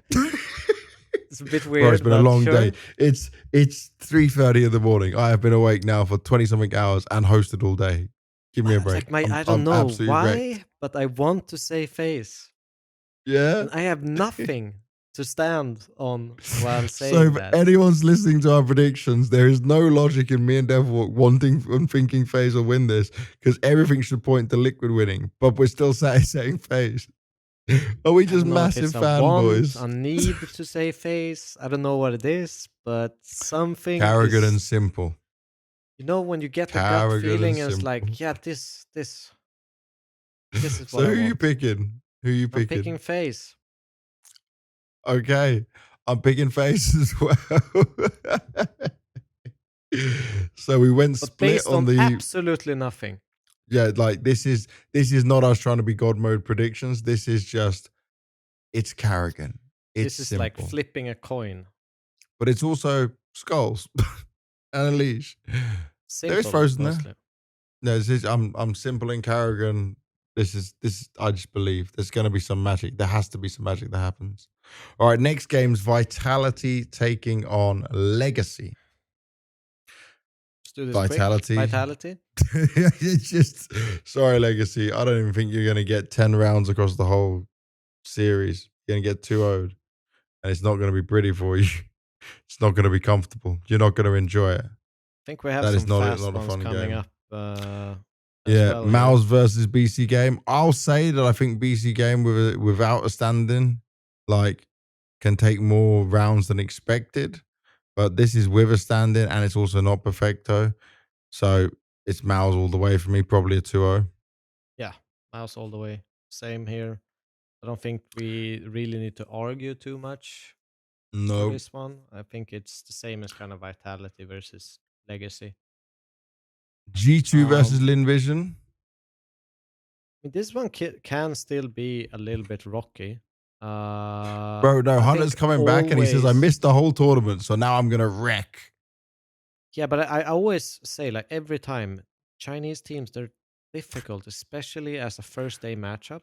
I think Yeah. something can happen,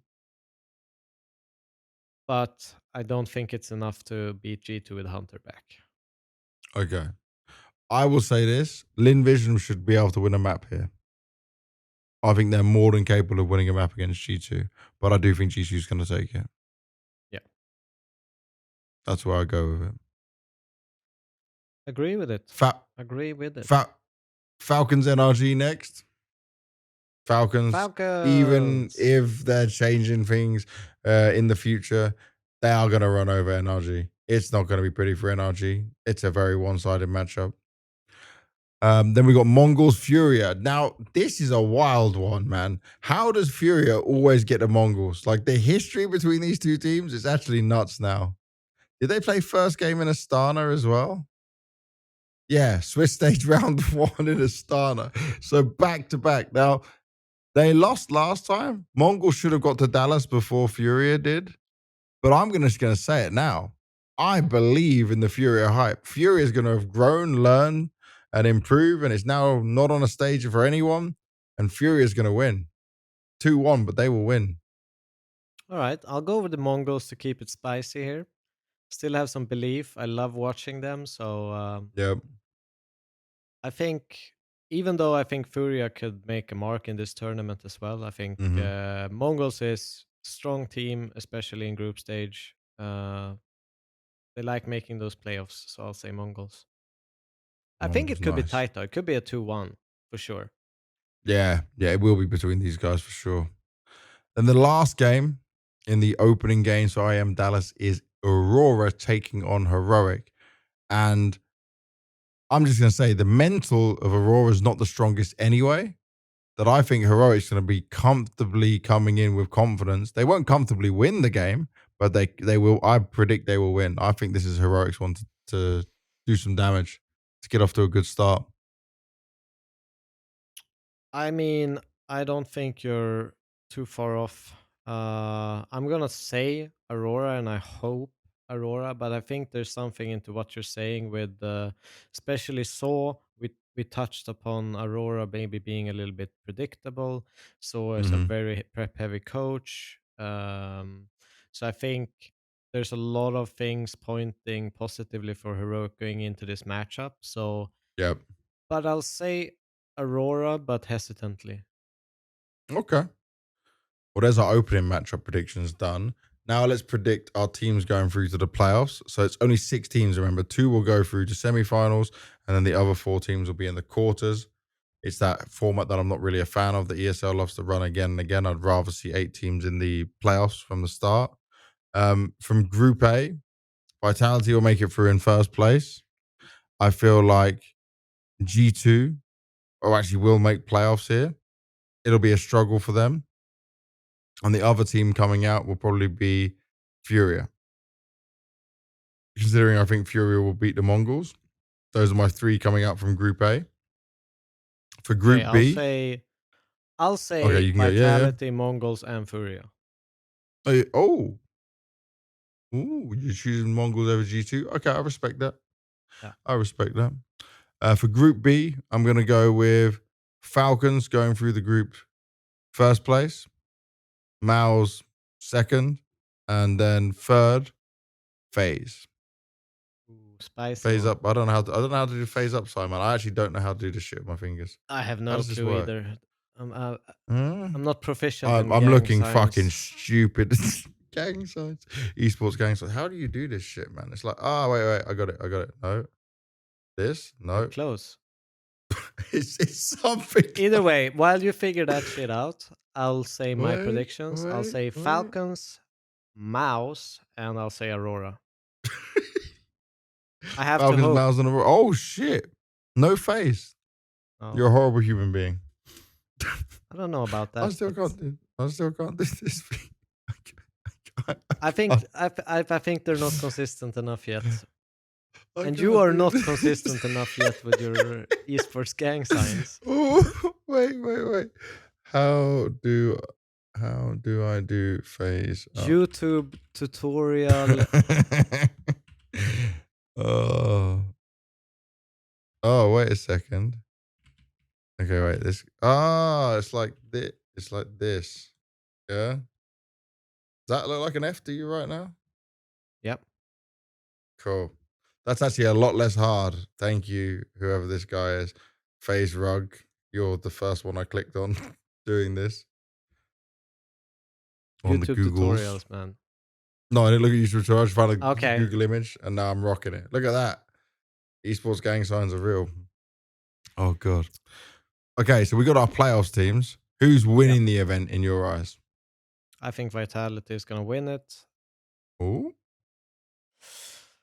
And I think Who they beat in the personally, final? I think probably Falcons in the final. We're going back for the rinse and repeat 3 in a I row. think it is a rinse and repeat. I think it all depends though. If you look at it like they obviously have to be reverse of each other in the bracket. So for example, if Falcons fumble against an Aurora, get into that other side of the bracket through the lower rounds, I think someone could be screwed out of that final meeting early. But if things go to plan, Falcons win Group B, Vitality win Group A, I think it's going to be a Falcons Vitality final. Yeah, that's the thing, right? If you get hit on the same side of the bracket, you meet Vitality early, then it's a problem. I'll say this. I've got this feeling that if we get Vitality Falcons Grand Final, Falcons will win it based on the fact that Magic is thinking I'm getting kicked and he just plays out of his mind and some magic happens. I'm all for the Cinderella story right now. Just think of that. And the puns. Some magic is going to happen with Magisk playing. Exactly. That would be glorious. Falcon getting another big win just before the major as well. Everything's looking good. m0NESY's MVP again in Dallas, back to back. Nico and m0NESY win Dallas back to back with different teams. That's a cool story.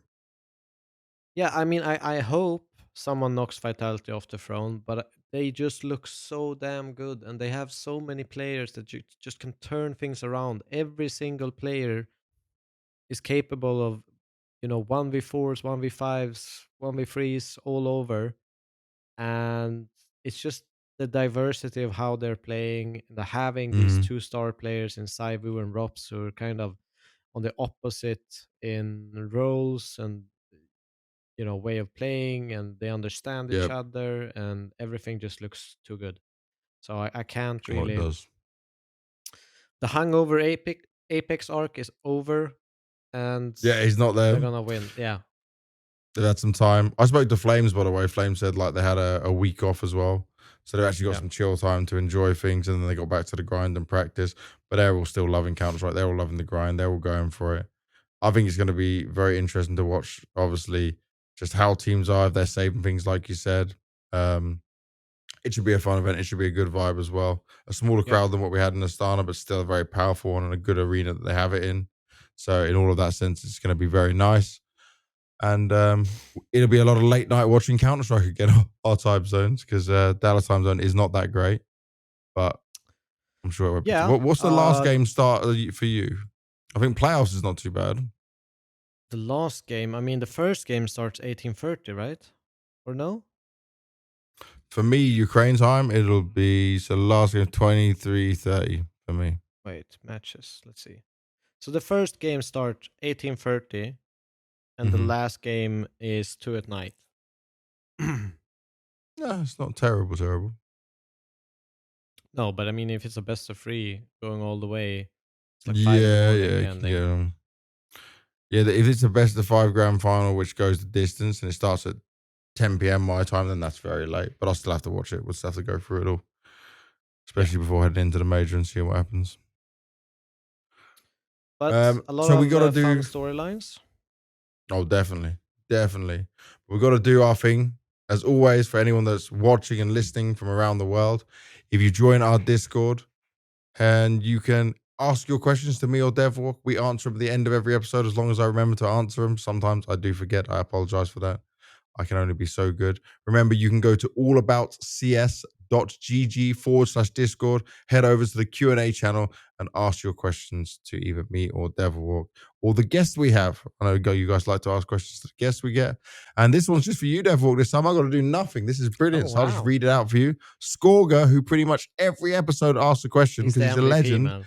He is the MVP of All About CS. And he says, will Devilwalk ever go back into the pro scene, player, coach, desk, etc.? He was beating up-and-comers in his hometown contest, according to the last episode. Bro, I played with him in the streamer tournament, and we almost beat Get Right Edward and Markelov's team. And honestly, Devilwalk still got it. He can outperform some of these actual pro players. He's a beast. Well, to answer But the don't go back to question, playing because then the podcast ends. I am going to a Counter-Strike event this summer. Ooh. Playing. Ah, So I'm going to Glitch, like the new DreamHack, kind of, okay. in Jönköping. And yeah, we played an online tournament, me, Michael, some young Yeah. Swedish guys. We Who? won 5 Who'd you play tickets. with? So they're named Cheeto and He likes the Lindfors. crisps. Don't know what the fuck that is. That's just a last name. Oh, okay. Where's the other player? That's just 4. Yeah, and then we played with Emilio, actually. Oh, yeah, I remember. The band guy. Yeah. Of course. Yeah. And yeah, we won the 5 tickets. We said, yeah, you know what? Let's just go to Did the you play on land, have some anti-cheat? fun. We played on anti-cheat, yes. Thank It God. was a tournament with anti-cheat. I think That he is was always streaming good. at the time as well. I'm not sure. But Just to make way. sure the accusations were not going to get him. So I will be playing. It's not a comeback as a player. It's for fun. Kind of do something, meet some friends. We've organized, rented an Airbnb house and just gonna have a good time. Fun. Kind of go back to the roots of Counter-Strike in some sense. Yeah. Just enjoy an event. Not take it too seriously, but hopefully, we'll go Win. there. Maybe beat a good team. Maybe not. We'll see. Is there actually some good teams going? It's like NIP and all those kinds of teams, But Oh, we're for obviously, real? yeah, but we're obviously going into the bio qualifier. We're not like a main team invite. Yeah. So we'll have to qualify. Okay, you have to qualify. I'm just saying this now. I need you to qualify. It would be so much fun. But that's Please. what we're aiming for. In terms of Do you have to bring your own PC as well? You actually bring your PC, right? It's proper BYOC. No, yeah, it's a proper one. But I'm not bringing my PC. We're organizing something so we maybe can borrow some PCs. Oh, nice. Nice. But in terms of coaching, I am not looking right now to coach. I want to kind of keep riding the wave with the podcast. Hopefully, in terms of like desk jobs and stuff like that, I would love to do it. Hopefully, maybe even be able to incorporate a little bit of Devil walkthrough in desk segments, stuff like that.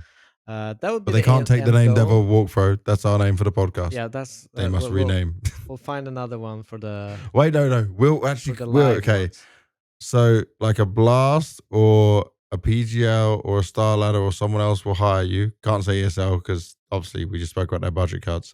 They'll hire you, and what they'll do is it'll be the All About CS Devil Walkthrough live on PGL.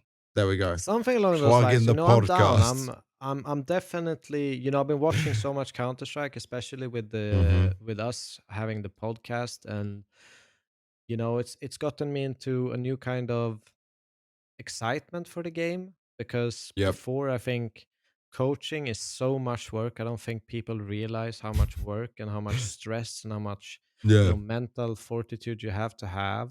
And I think I also, as a personality, I'm becoming like a workaholic and kind of, I get really drained. And I've been doing it for so long that I need a little bit of a different kind of spice of Counter-Strike in my life right now.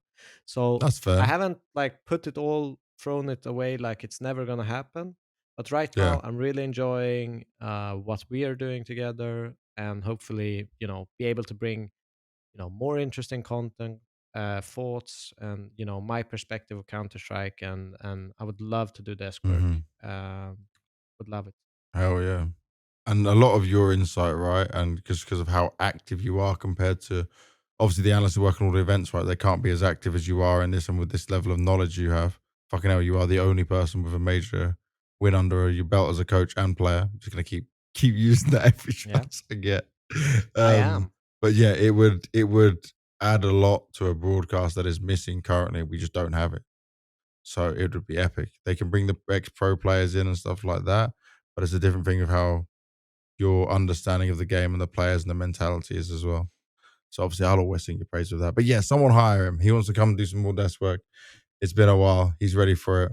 I think we should make sure he can't shave the mustache until he gets hired for a desk event. Like I wasn't cutting my hair or beard until my girlfriend, by the way, she absolutely hates it. So if you're at the end of the stream here, she always reads the comments, but she doesn't follow the full episode. So just drop like amazing mustache, love it. Yeah. This, okay. Just so I could.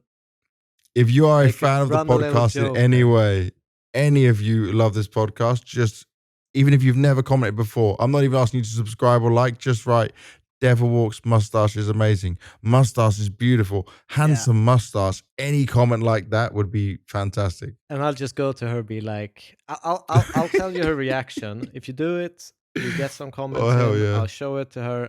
I'll tell you the reaction in the next episode. I promise. I'm all in for that. And see, right now, my dog, so we're still in the hotel. My wife packed all the suitcases while this episode was going on, so you might have heard some noise in the background. Dog is asleep on the bed. She's asleep in the bed with the covers over her head. And we are leaving for the airport so it's 3:46, and my shuttle is at 6, and we need to wake up at 5. So in an hour and 15 minutes, I'm waking up. I'm probably not going to sleep, really. But that is it. All about Counter-Strike. Episode 11 is done and dusted. I hope you enjoyed it. We had a lot of fun covering all the things from Astana. Dallas is right around the corner. It's literally just happening tomorrow. It's going to be wild. Everything's bigger in Dallas. And then what's even bigger is the major in Austin, which we'll be covering not long after that. So strap in. More to talk about. Thank you always for watching. Make sure you subscribe, like, drop comments, especially about Devil's mustache. And I'm going to peace out and KO because I'm dead.